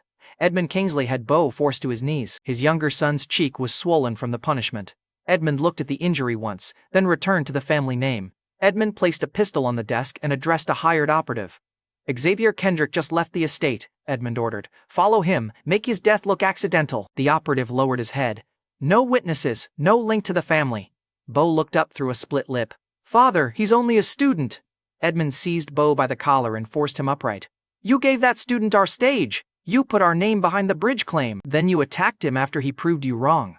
Bo tried to pull free. He embarrassed us on purpose. You invited him, Edmund snapped. You kept talking after every warning, and now scholars are questioning records this family buried for generations. Edmund shoved Bo back toward the chair. One attendant caught him, the other looked away. Then Edmund struck the desk hard enough to rattle the pistol. That student destroyed a century of authority in one evening. The public apology had lasted roughly one carriage ride. Edmund's real answer was already on the desk. Then a man spoke from the doorway. You're trying to kill another son's problem away. Nathaniel Kingsley walked into the study. He was 27, Edmund's elder son, and Bo's older brother. Silvergate had believed him dead for 3 years. The operative stepped back. Nathaniel? You're alive? Nathaniel shut the door behind him. You sound disappointed. Edmund's face lost every bit of color. You died. The men you sent left me for dead, Nathaniel replied. They lacked commitment. The operative stared at him. I saw you fall. That confession matched the family records. The same operative had helped carry out Edmund's earlier order. Nathaniel glanced at the pistol. You also left before checking your work. Bo's breathing turned shallow. He had acted as though the Kingsley name made him untouchable. Now the family's dead heir was standing between him and the door. Nathaniel faced Edmund. Xavier Kendrick is a stranger to me. He gave me an opening. Edmund reached for the pistol. Nathaniel caught his wrist, twisted it aside, and took the weapon before Edmund could lift it. He removed the ammunition, placed both pieces on opposite sides of the desk, and kept Edmund's hand pinned flat. The old patriarch had ordered murder with one hand. His supposedly dead son took control of that hand in seconds. Nathaniel's voice stayed cold. He nodded toward the sealed cabinets. You knew the bridge route was impossible. You buried the correction and let generations chase the lie. You threatened scholars, buried their work, and attacked anyone who might expose the whole number school. You used the same method on me. Edmund pulled against him. Nathaniel did not move. Bo looked from the cabinets to Edmund. What correction? Edmund barked. Enough! Nathaniel's gaze moved to the operative. The operative lowered his eyes. That reaction answered Bo before Edmund could invent another story. Bo looked at his father. You ordered Nathaniel killed? Edmund snapped. Stay out of this. Nathaniel pushed Edmund's hand away and stepped between him and the pistol pieces. No, he stays. The family built its authority on a lie, so the family gets to watch it end. Edmund straightened his coat. He tried to recover the voice that had controlled servants, scholars, and frightened sons for decades. You think one scandal gives you this house? Nathaniel placed the family seal from Edmund's desk in front of Bo. The bridge proof is public. The devil number is public. Your murder order has witnesses. You can surrender the title tonight or explain all 3 before the entire family tomorrow. Edmund looked toward the operative. The operative stepped away from him. There went the final audience member. Nathaniel picked up the family seal.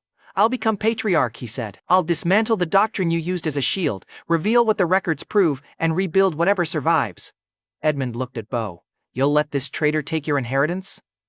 Bo's eyes went to the unloaded pistol, then to the operative who had stepped away. He stayed silent. Nathaniel placed the seal against his palm. Your inheritance was a lie with servants! Edmund pointed at Nathaniel and ordered the attendants to remove him. Neither man moved. The old patriarch repeated himself louder. The room remained still. His authority ended before any document changed hands. Everyone had already chosen who controlled the door. Edmund's shoulders dropped by 1 inch.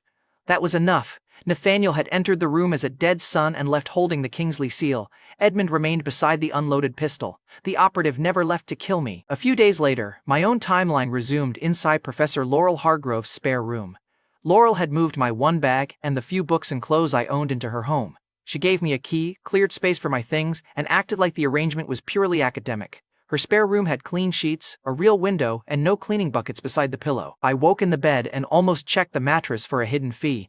A clean room still felt suspicious after the utility closet. The quiet felt strange. At Arcadia, carts rattled past the utility room before sunrise. In Laurel's home, the only sound came from pages shifting in the next room. Sunlight reached the desk beside me. A newspaper lay open across a stack of calculations. The headline named Nathaniel Kingsley as the new patriarch. A second line announced that the whole number school had been dissolved. Under the newspaper, Laurel had filled page after page with fractions that approached the square root of 2 and missed every time. She had crossed out one estimate, improved it, and crossed out the next. Every page ended closer to the diagonal. None reached it. Ink covered her fingers. A cold cup sat beside the final sheet.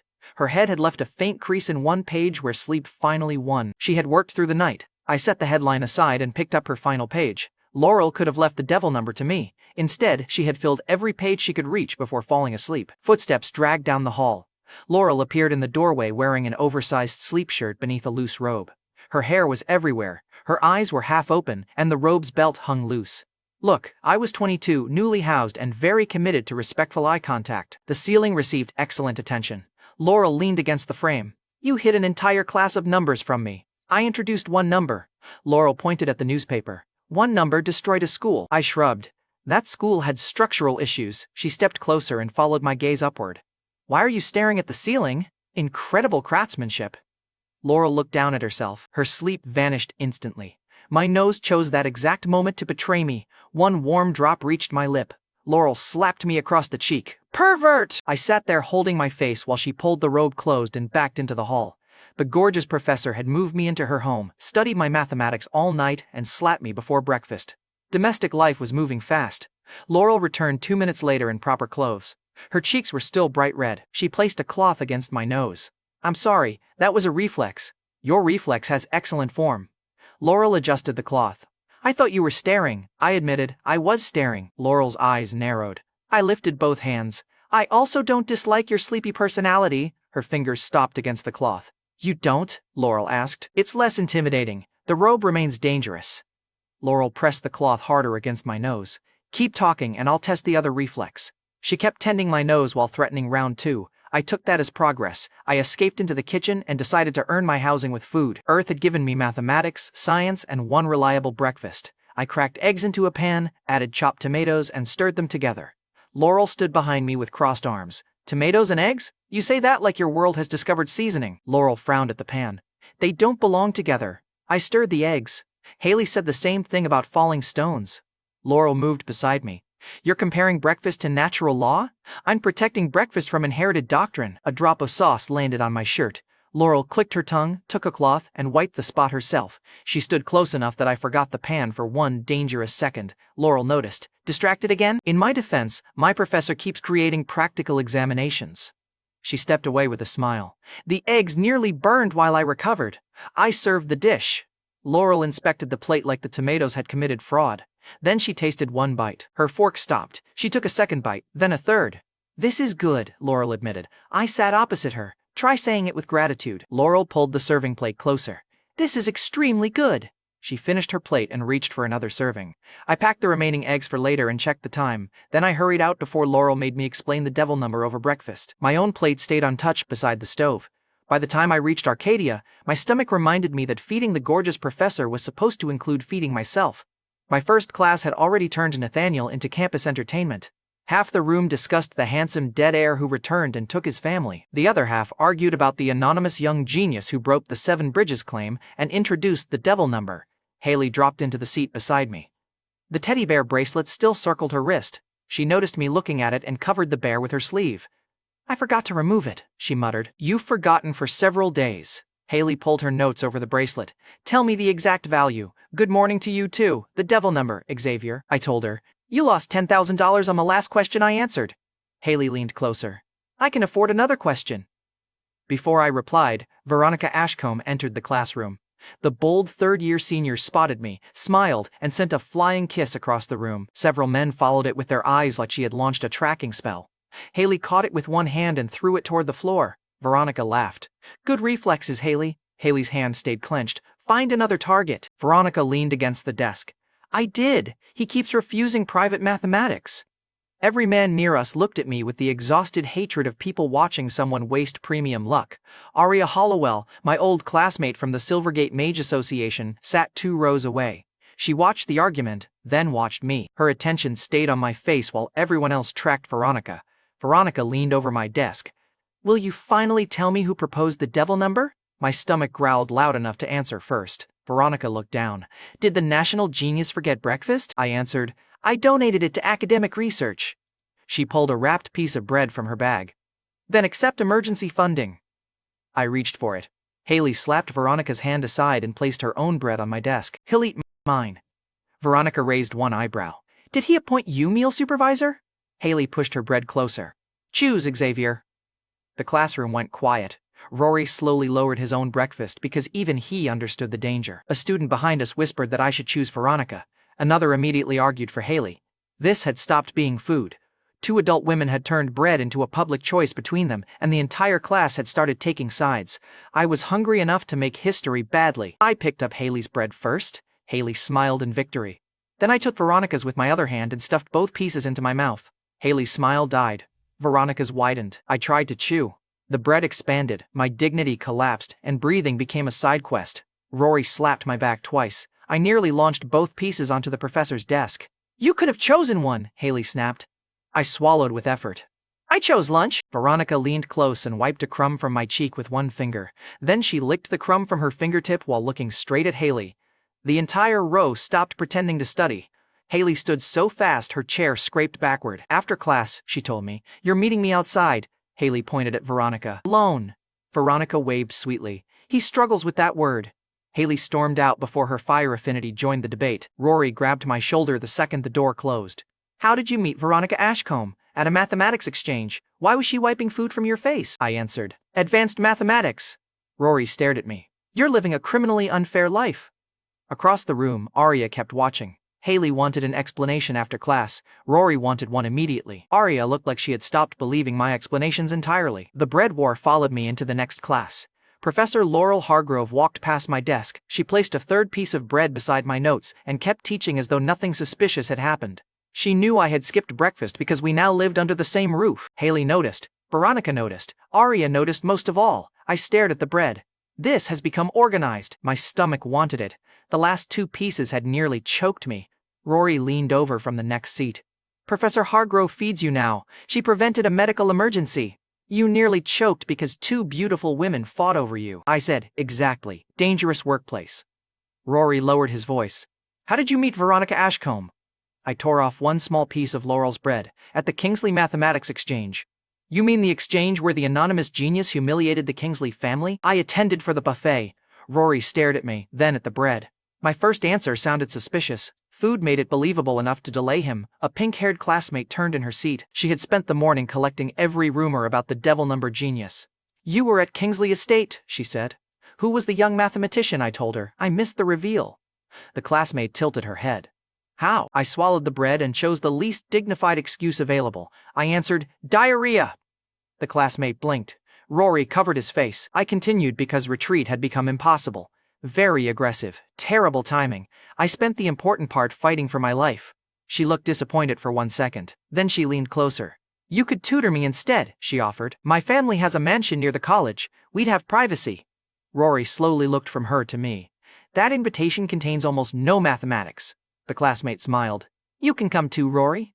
Rory straightened. I withdraw my objection. Across the aisle, Arya closed her book harder than necessary. The shy old friend had watched my new mathematics and magic. She had also met a masked association applicant who knew her name. Now 3 adult women were circling my desk. The diarrhea story only made me look guiltier. After class, I avoided Hailey's promised interrogation and went to an empty practice yard behind the old lecture wing. I wanted privacy to test my 9 fireball control. Arya had followed me there for a different reason. A hooded figure stepped from behind a stone pillar and pressed a small sharpened metal utensil near my neck. Don't cast, Arya warned. I recognized her voice. That depends. Is the spoon enchanted? Arya frowned. It isn't a spoon. I nodded at it. It looks disappointed in its career. Arya pushed the point closer. Turn around slowly, bade. She pulled back the hood. Arya's face looked pale, angry, and more hurt than threatening. Who are you? She asked. I answered. Xavier Kendrick. Arya shook her head. The Xavier I knew couldn't solve basic mathematics. People improve. She tightened her grip. The Xavier I knew couldn't cast a spark. I gave her a weak smile. Strong weak. Arya's grip tightened. The Xavier I knew didn't speak like you. His eyes didn't track people like yours. And I think you were the masked applicant who knew my name before reading my badge. She listed the changes one by one. My mathematics changed first. Then I destroyed the magic target after years of measured failure. The Roth paper made scholars chase me. A masked applicant at her workplace later used magic that felt equally wrong and thanked her by name. Arya had known the old Xavier well enough to catch every change. The association name slip was her final clue. Arya stepped closer. You appeared after he collapsed in class. Since then, his failures vanished and his entire personality changed. Every clue pointed to one possibility. Someone else had entered Xavier's life overnight. She had no idea how right she was. I'm still Xavier, I told her. Prove it. Arya grabbed both sides of my face and pulled. Hard. She checked my cheeks, jaw, hairline, and ears for seams or illusion marks. The utensil remained in her other hand. I tried to speak through stretched lips. This feels medically unlicensed. Stop moving. You're removing my face. Arya pulled harder, so I hooked one foot behind her ankle and shifted my weight. She lost balance immediately. The sharp utensil swung away from my neck. I caught her wrist with one hand and her waist with the other before she hit the ground. For one awkward second, Arya hung against me with her face inches from mine. Her anger disappeared. Her cheeks turned bright red. I lowered the weapon hand first. Face test complete? I asked. Arya looked at the arm around her waist.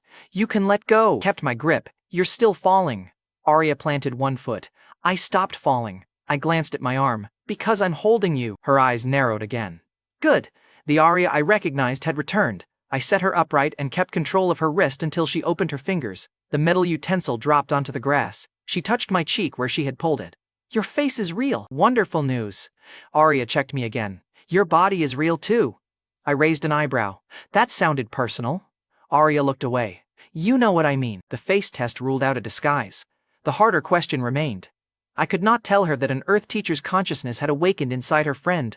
I also could not keep insulting her intelligence, so I told her only the part that was safe. I remember another life when I sleep, I said.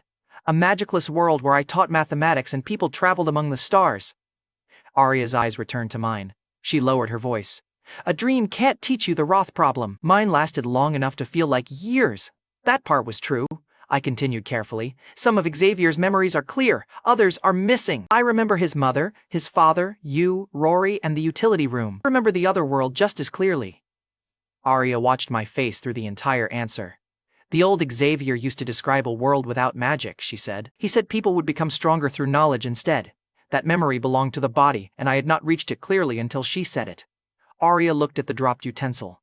You may have lost memories after the collapse. The dream could have filled the gaps. I nodded once. That's possible. She stepped close and grabbed my sleeve. Then stop hiding every change from me, Arya said. I knew you before the whole college cared. I'll help you remember. Her voice cracked on the final word. I heard fear in it. She had watched the friend she knew change while everyone else applauded. Arya released my sleeve only after I agreed. I felt guilty accepting her trust. I accepted anyway because it protected both of us from a truth neither of us could prove. Thank you, I told her. She pointed at the utensil. You'll also forget that. I'll remember it as a spoon. Arya kicked my ankle. Later that afternoon, Bo Kingsley stopped me in Arcadia's busiest hallway.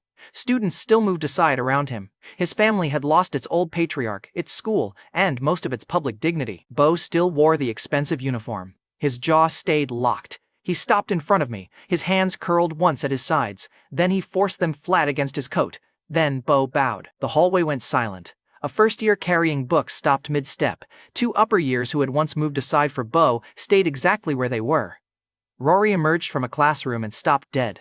This was the same Nepo heir who had ordered me away from Hailey, sent followers, and taken my job and room. Now his forehead pointed at the floor before the students who used to fear him. Xavier Kendrick, Bo said through clenched teeth. I apologize for my conduct at the estate. I let the bow continue 1 second longer than necessary. I had earned that extra second. Did you practice that? I asked. Bo straightened with a thin smile and hard eyes. My brother ordered the apology. He produced a sealed invitation and held it out with both hands. Nathaniel Kingsley requests your presence at a national mathematics briefing tonight. The invitation is addressed to you alone. Took it. The seal belonged to the new patriarch. Bo's fingers did not release immediately. Is there a problem? I asked. He let go. Nathaniel believes your devil number concerns the entire field. And you? Bo's jaw flexed. I follow the patriarch. Bo stepped aside and walked away without another word. Rory appeared the moment Bo walked away. He bowed, Rory whispered. Bo Kingsley bowed to you. The floor survived. Rory read the invitation over my shoulder. This is another trap. I folded the paper. Probably. Rory stared at me. You're going anyway. I tucked it away. Yes. Rory grabbed both sides of his head. Your survival instincts have become decorative. Nathaniel had cancelled my murder order, taken his father's title, dissolved the whole number school, and summoned me personally. I wanted answers more than I wanted safety. Even I knew that was dumb. That evening, I returned to Kingsley Estate. Hailey found me in the entrance hall and pinched my left ear. You were supposed to wait for us, she snapped. Laurel stood beside her with visible relief. We searched the front courtyard. Don't disappear at this family's estate, I told them. I arrived through the main gate. That's where traps expect you, Hailey replied. Veronica approached from my right and played with my other ear.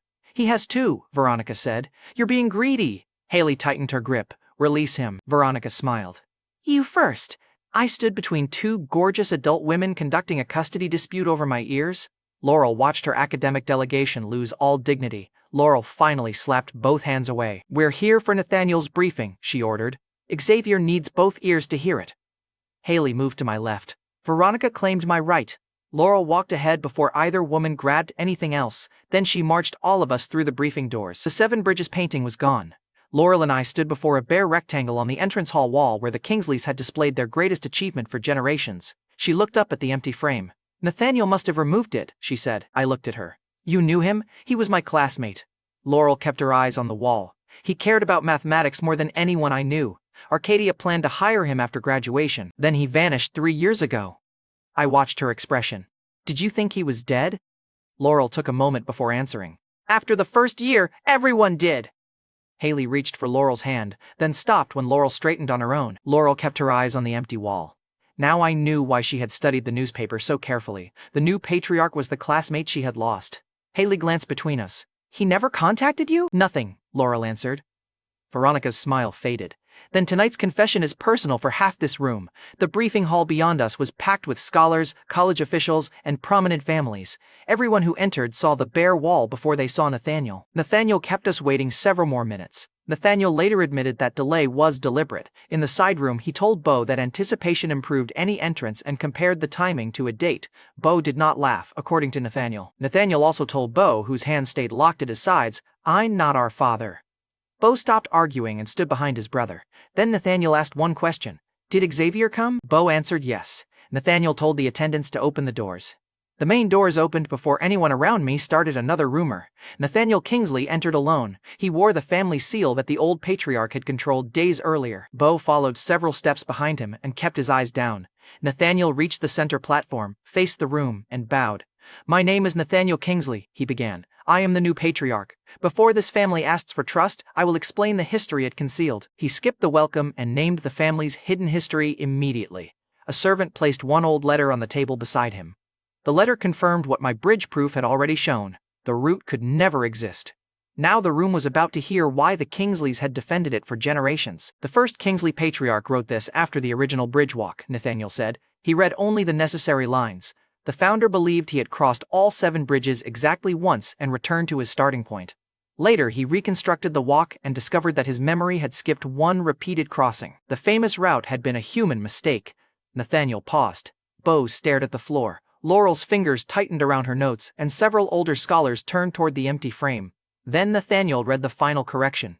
The founder's shame became unbearable. Before taking his own life, he wrote that the route was false and asked his descendants to reveal the error. Nobody joked. A woman near the front lowered the bridge study in her hands. An elderly scholar sat down slowly. Bo closed his eyes when Nathaniel read the final request. The man had made one mistake and tried to correct it. The generations after him chose the lie. His death deserved the truth his descendants denied him. That was the only part of the Kingsley legend still worth protecting. Nathaniel placed the letter flat on the table. My family hid this note, he said. They called his death an accident. They turned his correction into a legend and built the whole number school around the authority that legend created. A scholar near the front stood. How many patriarchs knew? Every patriarch who controlled the sealed records, Nathaniel answered. Another guest asked whether the former patriarch had known before the exchange. Nathaniel answered plainly. Yes. The room erupted with demands for records, accusations about wasted careers, and reminders that Nathaniel's takeover erased nothing. Some scholars wanted the sealed records opened immediately. Others demanded to know how many careers had been built around a lie the family already understood. An elderly whole number school lecturer removed his pen and placed it on the floor. The click pulled every nearby eye back to Nathaniel before he raised one hand. Nathaniel waited until the shouting reached the platform. Then he bowed again. The Kingsley family lied, he said. I apologize without asking anyone to forget it. Dissolving the whole number school is part of that atonement. The estate proof had already disproved its doctrine. Nathaniel now ended the institution built around it. Nathaniel accepted the anger and kept control of the room, useful and dangerous. Then he changed targets. The bridge lie exposed a second failure, Nathaniel said. Our mathematics recognizes ratios of whole numbers as complete. The unit square diagonal proves that belief is incomplete. He kept the square root argument brief. Copies of the proof had already circulated through the room. The so-called devil number is real, Nathaniel continued. It is part of a larger mathematical domain our current system cannot describe. The crowd quieted.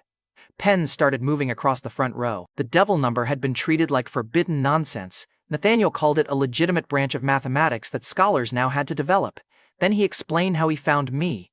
Bo's reports named the poor first year around Hailey. Laurel's Roth paper carried my authorship. Witnesses from the estate described who drew the bridge graph and unit square. Family records confirmed which student Bo's faction had evicted and threatened. Those 4 sources identified the same student, Xavier Kendrick. The young proposer is here tonight, he announced. Several heads turned toward Laurel first. Others searched the front rows for a famous professor or an old scholar. They wanted anyone who looked old enough to ruin a national doctrine. Nathaniel looked past all of them and spoke my name. Xavier Kendrick introduced the devil number. The mathematics community needs him to help lead what comes next. There it was. National recognition, public exposure, and unpaid employment in one sentence. I had already started moving. The moment Nathaniel began listing the paper and witness route, I slipped behind a row of standing scholars. One official moved to block the central aisle, so I took the narrow side passage. By the time Nathaniel said my name, I had reached the door. Laurel turned to ask what I planned to do. She found empty floor. Hailey looked under the nearest row as though hiding beneath furniture remained my preferred strategy. Fair assumption. Veronica laughed once. He escaped his own promotion. I heard that from the corridor and kept walking. Laurel later told me Nathaniel watched the empty spot without surprise. He'll come to me eventually, Nathaniel said. Confident man, terrible sales pitch. The next school day, Arcadia made privacy impossible. Students waited outside my classroom to see the devil number genius. One asked for an autograph. Another wanted the exact value of the square root of 2. A third wanted to know whether Nathaniel was as handsome up close. I answered the only safe question. Inside history class, the professor caught me reading a mathematics note beneath my desk. He slammed his book onto my table. Xavier Kendrick, the history professor barked. You can embarrass the Kingsley family, terrify the mathematics establishment, and still fail my subject. The room laughed. He held up my latest history paper. The score was ugly enough to qualify as an archaeological discovery. You have failed this course repeatedly, he continued. National fame will not tell you which treaty ended the border war. I looked at the paper. Could we express the treaty as a ratio? The professor answered. No. I nodded. Then I understand the problem. The professor pointed toward the board. You'll understand it after class. Kingdom-level genius status had survived less than 10 minutes against local history. I needed the correction. Earth mathematics gave me an unfair advantage, and local history gave me none. The classroom door opened before the professor assigned another punishment. The National Mathematical Society vice president entered with another senior official. He had carried my bridge graph out of Kingsley Estate and warned me about private retaliation. Now he came for the devil number. We need Xavier Kendrick, the vice president told the professor. The history professor folded his arms. So do I. He has an examination next week. The official looked at my paper. This concerns the foundation of national mathematics. The professor looked at the same score. This concerns whether he knows what century he lives in. Rory bit his sleeve to stop laughing. The vice president finally gestured toward the hallway. 5 minutes, Xavier. I followed because refusing inside the classroom would have given the history professor too much joy. Outside, several society scholars waited near the stairs. The vice president held out a page filled with failed attempts to define the new number category. 3 scholars behind him watched the page, then watched me. One answer could change all of their work. Every method on the page had failed, and they had brought those failures straight to my classroom. The field is in crisis, he told me. You created the problem. We need the answer. Another official added, Nathaniel named you publicly. Refusing now will leave every college without direction. I looked at the page, then at the people who had already decided my knowledge belonged to them. I smiled. The vice president's hand remained extended. Behind me, Rory heard that senior officials had taken Xavier out of class. I thought saying no to the National Mathematical Society would end the conversation. Rory heard they took Xavier, and Laurel heard something much worse. Minutes after the society officials pulled me from history class, Rory ran to Laurel's office. He later told me he reached her desk barely breathing. Professor Hargrove, they took Xavier, Rory blurted. A whole group of society officials. Laurel knew the Kingsleys had already used authority to take my job and home. She did not wait for Rory to explain the word meeting. Her chair scraped backward. Wind tightened around her ankles. Where? Laurel demanded. Rory pointed toward the administration wing. Laurel was gone before his arm lowered. At that same time, I was 3 buildings away inside a closed meeting room. The National Mathematical Society vice president stood between me and the door. Senior scholars crowded the table with pages full of failed calculations. One official pushed the worst page toward me. "You introduced the devil number," he told me. "Now every college is waiting for you to explain it." Another scholar tapped the page. "Our accepted number system cannot contain your result. You created a national crisis." I looked at the unit square diagram in the corner. The diagonal existed before I drew it. The scholar's finger stopped. The society vice president leaned closer. "Then tell us what category contains it." I gave them the part they actually needed. The square root of 2 could not be written exactly as one whole number divided by another. Infinitely many real quantities shared that problem. One scholar offered a fraction that squared slightly above 2. Another found one slightly below. Their answers could approach the length forever without becoming it. The oldest man at the table finally looked up. "So the quantity is real, but our approved notation never reaches it." I nodded.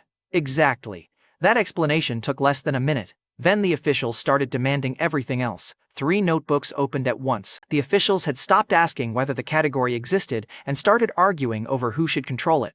One wanted a lecture series. Another demanded a complete proof list before the week ended. A dean demanded the full method for building the new field. Another official invoked Nathaniel's announcement and called it my responsibility. Look, these people had titles, offices, and endless confidence. The moment their old doctrine failed, they wanted a 22-year-old first year to do every professor's work. I pushed the failed page back. "No."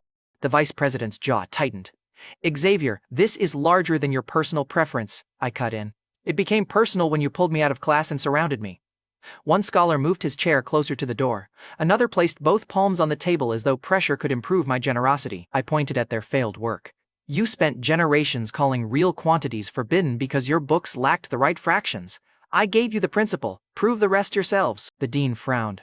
"You expect the country's scholars to build an entire domain without your answers?" I answered. "Yes." He looked offended. I kept going. "Mathematics advances when someone studies the answer everyone else is afraid to touch. If your field needs one student to think for every professor, your titles are decorations." Nobody interrupted me. The oldest scholar stopped arguing and picked up the page. He studied the failed ratios, then looked at the square root symbol again. His posture changed first. He stepped away from the door and bowed.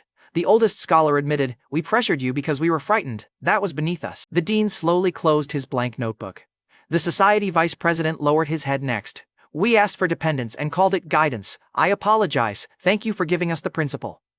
The other scholars followed. One of the men who had crowded my chair stepped back far enough to clear the door. Another gathered the failed pages instead of pushing them toward me. Beautiful. The first bow had barely ended when wind roared outside. The door tore off its hinges. It crossed the room, clipped one scholar across the shoulder, and slammed his chair into the wall. Papers exploded off the table. 2 tight wind vortices spun through the doorway behind it. Laurel stepped through the doorway looking ready to fight every scholar in the room. Her right hand held a cutting wind current. Her left hand carried enough compressed air to throw the nearest table. She had arrived ready to extract me through the wall if necessary. "What did you do to Xavier?" she demanded. Every scholar turned toward me. I was standing beside a room full of bowing officials. One man was still untangling himself from the flying door. "Laurel," I said, "I'm fine." She crossed the room and scanned my face, wrists, and clothes. Then she turned my chin toward the light as though the society might have hidden an injury behind my ear. "I said I'm fine," I reminded her. Laurel released me only after confirming it herself. Then she looked at the society vice president. The vice president raised both hands. "No one harmed your beloved disciple, Professor Hargrove. Your beloved disciple is the one who just made us apologize." Laurel's wind vanished. Her cheeks turned bright red. Laurel admitted, "I thought he was in danger." The scholar beside the broken chair rubbed his shoulder. "The danger has changed targets." Laurel looked at the detached door, then at him. Laurel lowered her head. "I apologize for the door." He stared at the hinges on the floor. "Of course." Rory used one dangerous verb. Laurel answered with a missing door and one bruised scholar. Very academic. With the officials finally backing off, Laurel and I left through the opening she had made. On the walk back to Laurel's home, evening wind moved through the college paths. She stayed half a step ahead until the administration building disappeared behind us. Laurel admitted, "When Rory said they took you, I thought the Kingsley faction had tried again." "You came before checking." She glanced at me. "Would you rather I arrived late?" "No." Laurel slowed. "Good." Her small smile told me the answer pleased her. "Mine probably gave me away too." Then Laurel looked forward and changed the subject badly. Laurel asked, Did you create the devil number challenge because of Hailey? I nearly missed a step. What? Laurel folded her arms. Bo kept claiming her. You humiliated his family immediately afterward. Were you jealous? Professor, that is not what happened, Laurel continued. You don't need to be embarrassed. If you like Hailey, I'll support you. Broke their mathematics because they evicted me and challenged me in public. Laurel's mouth curved. That sounds like the explanation of a jealous man who also enjoys mathematics. I opened my mouth to correct her. She walked faster and reached the house first. Wonderful. My professor now believed revenge over an eviction was a love confession, and she walked away before I could object. That evening at Laurel's home, Hailey joined our study session and stayed for dinner. I had already started using earth cooking to improve our meals, but fresh ingredients spoiled quickly without refrigeration, so I drew a refrigerator. The sketch was a tall cabinet made of badly aligned rectangles. Hailey held it sideways. Is this a coffin for vegetables? I tapped the sketch. It's a cold storage box. Laurel leaned over my shoulder. I caught her perfume before she spoke. In my defense, Professor, the idea is better than the drawing. Laurel smiled. Explain the concept. I pointed at the inner chamber.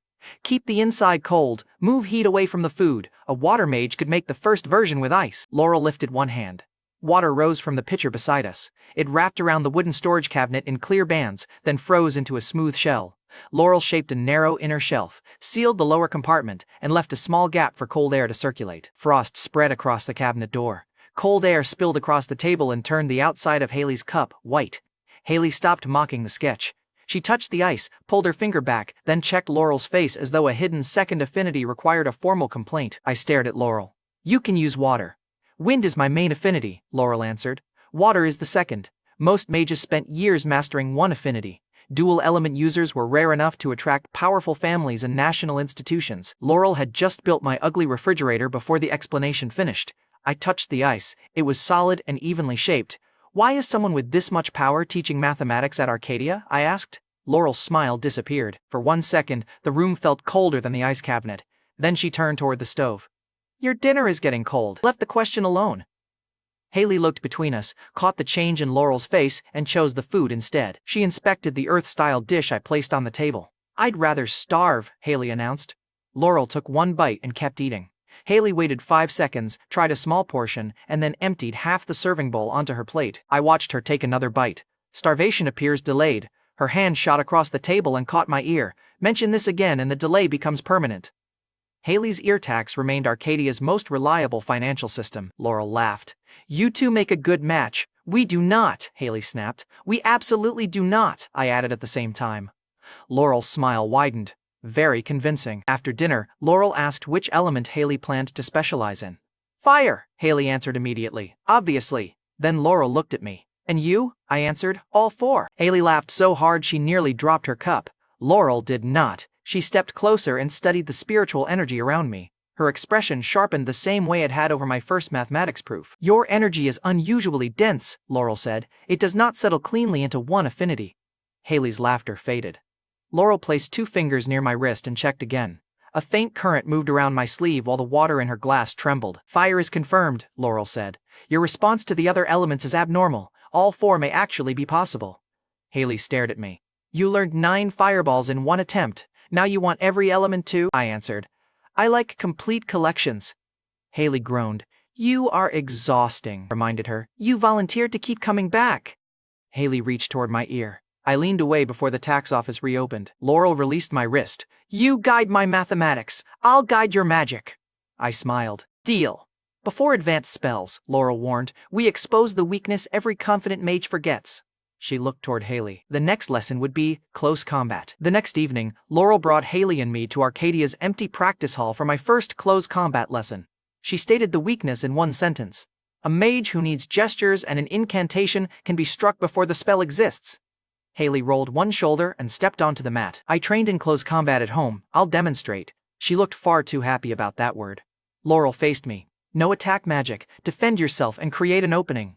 Hailey tied back her hair. Try to last 10 seconds. I moved onto the mat. Do I receive the remaining time as credit? Hailey smiled. You'll receive mercy if you stop talking. Flirty threats. Arcadia's safest academic tradition. Laurel lowered one hand. Hailey attacked before it reached her side. Her first punch came straight toward my jaw. I shifted outside it and felt the air move across my cheek. Her second strike followed immediately, lower and faster. I stepped back, but the new body reacted half a beat later than my earth-trained instincts expected. Hailey's knuckles clipped my ribs. The hit pushed me sideways. Laurel shifted toward us. I raised one hand before she could stop the lesson and stayed on the mat. Hailey smiled. 9 seconds. That hit gave me the timing I needed. On Earth, I had studied kickboxing footwork and throws. I remembered the angles, the weight shifts, and the moments when an opponent's balance became available. Xavier's healthier body could perform them, though my control was still rough. The memories supplied technique. My new reflexes still lagged behind it, so I needed Hailey to commit before the body could catch up. Hailey drove forward again and committed her weight after watching me retreat once. I released a small burst of silent wind beside my heel. The push moved me outside her next punch. I caught her wrist, turned beneath her arm, and redirected her momentum across my hip. Hailey reacted quickly and tried to reverse the hold. I changed grips, stepped behind her shoulder, and used the force she supplied instead of fighting it. Hailey tried to plant one foot. I hooked it away. Her balance disappeared. I controlled the fall and stopped her before she hit the mat. One arm held her around the waist. Her face ended inches from mine. Her hand clutched my sleeve. I kept my feet planted until her weight settled, then lowered her the final inch. For a confident fire mage, she became very quiet. You lasted 6 seconds, I told her. Hailey's cheeks went red.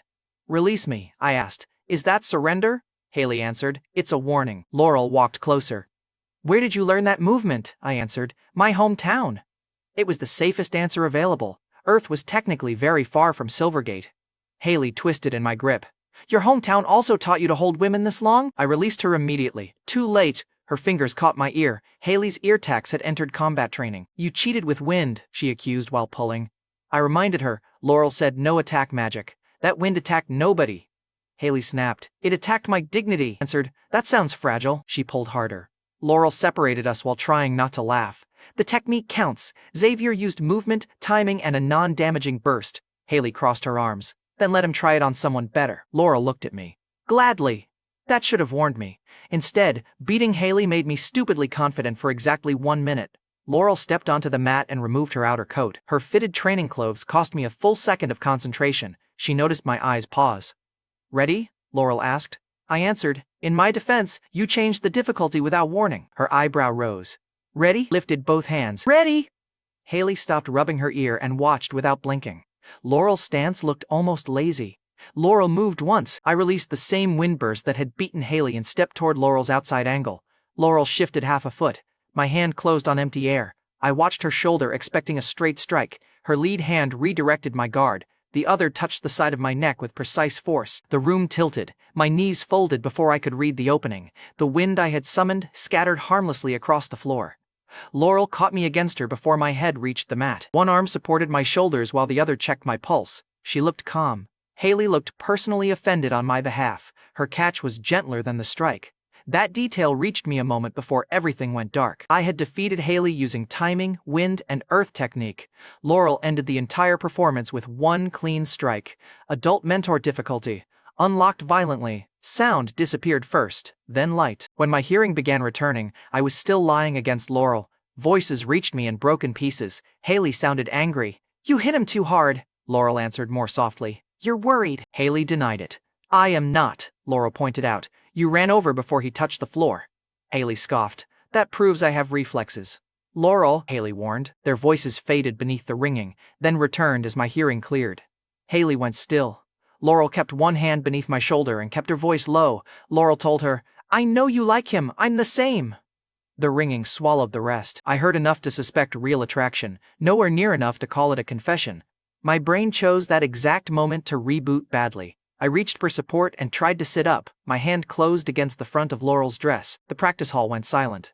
Laurel looked down at my hand. Hailey looked ready to punish me before I finished breathing. I removed my hand. That was unconscious navigation. Hailey's expression told me the excuse had failed. The next morning, I entered class with my wrist splinted and bandages wrapped around my hand. The splint came from the next 10 seconds in the practice hall. Hailey stared at my hand on Laurel's dress for one stunned beat. Then she seized my wrist. I tried to explain while she twisted. Something cracked before Laurel pulled her away.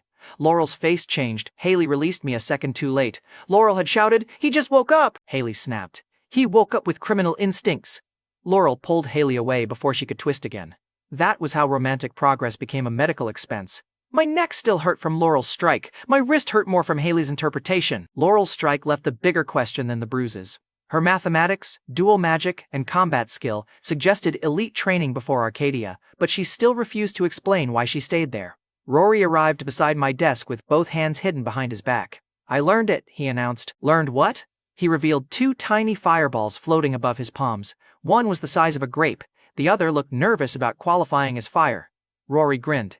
"2 at once. I used your split attention method." He rotated both wrists carefully. The flames stayed separate, and Rory waited for my verdict with a ridiculous grin.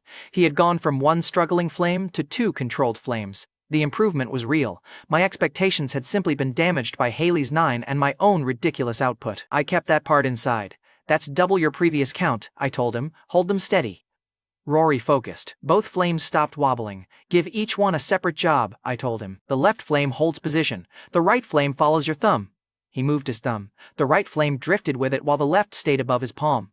2 nearby classmates stopped pretending to read and watched him instead. Rory had spent the cohort test begging 1 sickly flame to reach a target. Now he controlled 2 commands at once, and nobody beside us was laughing. His grin widened. Then, 1 flame went out. Rory looked at the remaining spark. "Still more than 1. Temporarily." He laughed and tried again. Rory had defended me when friendship cost him status, so his tiny upgrade felt better than another room of strangers bowing. The classroom door opened at lunch while Rory was still rebuilding his second flame. Veronica Ashcombe entered carrying a boxed cake. The bold adult third-year senior had heard about my injury and apparently treated bandages as an invitation. Several students moved aside before she asked. 2 nearby conversations died as she approached my desk. She set the cake in front of me. "I brought recovery supplies." Rory looked inside the box. "That is an expensive recovery." Veronica slid the cake away from him. "You look healthy." "Cruel," Rory muttered. Veronica sat on the edge of the desk and examined my splint. She turned my hand carefully, then looked at the bruising above the bandage. "Did Hailey do this?" Veronica asked. I glanced toward the other side of the room. "Hailey assisted." Veronica's smile sharpened. "That girl's courtship methods need regulation," I warned her. "Please do not form a committee. I've had enough officials this week." Veronica smiled. "So you like her?" The nearby conversation stopped with embarrassing speed. Rory extinguished both fireballs so he could listen with full concentration. "Traitor." I looked at Veronica. "I like magic. Romance has already damaged 1 wrist this week." Veronica pressed. "That wasn't an answer." I answered. "It was my priority list." Veronica leaned close enough for me to catch her perfume. "Then I'll make the list harder to ignore." She kissed my cheek. The whole class erupted. Rory slapped both hands over his mouth. One of his tiny fireballs collapsed into harmless sparks. Students near the windows turned around. "Someone in the back called me a senior killer." The label spread immediately. By the next row, students were arguing whether Hailey or Veronica had claimed me first. Nobody asked my opinion. Veronica stepped away looking completely satisfied. "Eat the cake before Rory steals it." Then she left me with a warm cheek, a fractured wrist, and an audience that had already rewritten my social status. I wanted stronger magic. The first floor association books had nothing left to teach me, so I decided to return to the Silvergate Mage Association and force open the next gate. The next day, I returned to the Silvergate Mage Association as Cinder, the masked alias from my first certification. The first floor library had nothing left for me. My wrist was still splinted. My need for stronger magic was healthier than my decision-making. The answers I needed were upstairs. I climbed toward the second floor. The association clerk blocked the stairs with one arm. A brass rank marker beside the steps showed exactly why my card failed. "Apprentice mages stay on the first floor," she told me. "Second floor access requires junior mage rank." I held up my library card. "I've read everything downstairs." The clerk tapped the brass marker. "That changes your reading list. It does not change your rank." Brutal. The bookshelf had promoted me. The association had not. Aria Hollowell, my old classmate and an association receptionist, stepped out from behind the counter. Her eyes dropped to my splint. "What happened to your hand?" Aria asked. I answered, "Education." Aria frowned. "That answer keeps getting worse." I pointed upstairs. "How do I get access?" Aria lowered her voice. "You have 2 paths. Qualify as a junior mage through the normal rank assessment, or certify a genuine improvement to an existing spell." I pointed upstairs. "Which one works today?" "Certification." Aria caught my sleeve. "But you get 1 attempt. If the assessors call the claim fraudulent, the association blacklists you. Your certificate, library card, and every resource here disappear. 1 failed claim would erase the card in my hand. I could wait, protect my access, and learn nothing new. Or I could risk the entire library on a spell I had never tested at full power. Laurel's ice cabinet had given me the missing piece. I had watched magic turn water into stable ice, and Laurel had said my energy might answer all 4 elements. My oxygen experiment had already shown that Earth science could make a basic flame dangerous. Fire created heat, water could become steam. Rapid expansion could turn a normal flame into something far more violent. I'll improve a water spell, I told Arya. She looked at the splint again. Today? Answered, today. Arya opened her mouth. Exa. She stopped and glanced toward the clerk. The unfinished syllable told me the mask no longer fooled her completely. She still kept the rest of my name to herself. Arya tried again. Cinder, you can wait until your wrist heals. The last assessment nearly burned an examiner through a barrier, I reminded her. That examiner ordered me to attack him, Arya replied. And you treated the order like a personal challenge, I reminded her. He passed me. Arya closed her eyes for 1 second. That is not the comforting detail you think it is. I pointed upstairs. Patience does not contain second-floor books. Arya groaned. That may be the worst reason to risk a blacklist, I answered. It is the honest one. She released my sleeve and led me toward the certification chambers. The assessors heard my claim before I entered. Arya submitted the request in one line, and the argument started immediately on the other side of the door. One examiner scoffed through the door. A water improvement from an apprentice mage? That is either fraud or delusion. Another examiner answered. Test the claim and blacklist him when it fails. Good. They had called it fraud before I entered the room. I adjusted the cinder mask and entered the stone chamber. 2 examiners waited inside. The cautious examiner stood near the back wall. He had witnessed my first certification test when a senior barrier saved the volunteer who ordered a direct attack. He recognized the mask immediately. His face tightened. Then he moved 2 full steps away from the center line. The blue-robed examiner noticed. The blue-robed examiner asked, You know this apprentice? The cautious examiner kept his eyes on my hands. I know the room should use every barrier it has. Last time, the barrier moved farther than the applicant did. The blue-robed examiner laughed. For a fraudulent water spell? The cautious examiner warned. He nearly destroyed the previous assessment.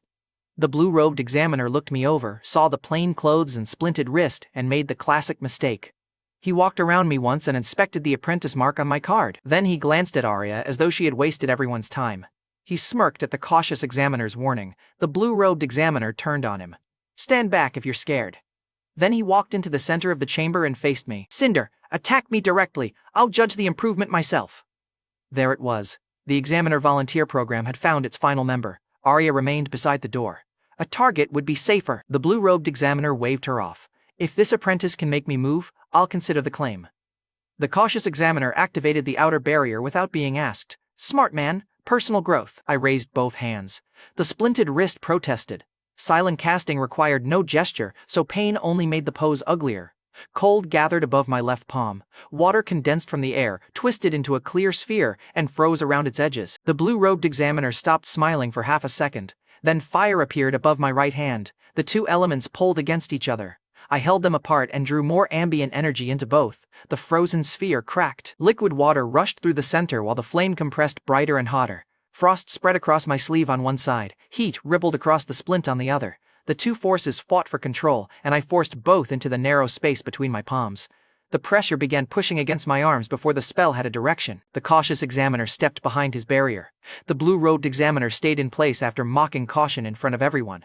Arya whispered, 2 elements! I brought my hands closer. Water struck fire. It flashed into steam. The expanding pressure drove the flame forward instead of letting it spread. Heat, water, and force compressed into one growing spear. Its center turned white, and the whole spell burned sun-bright. The chamber floor shook. Dust jumped from the stone seams. The blue-robed examiner's robe snapped backward even though the attack had not left my hands.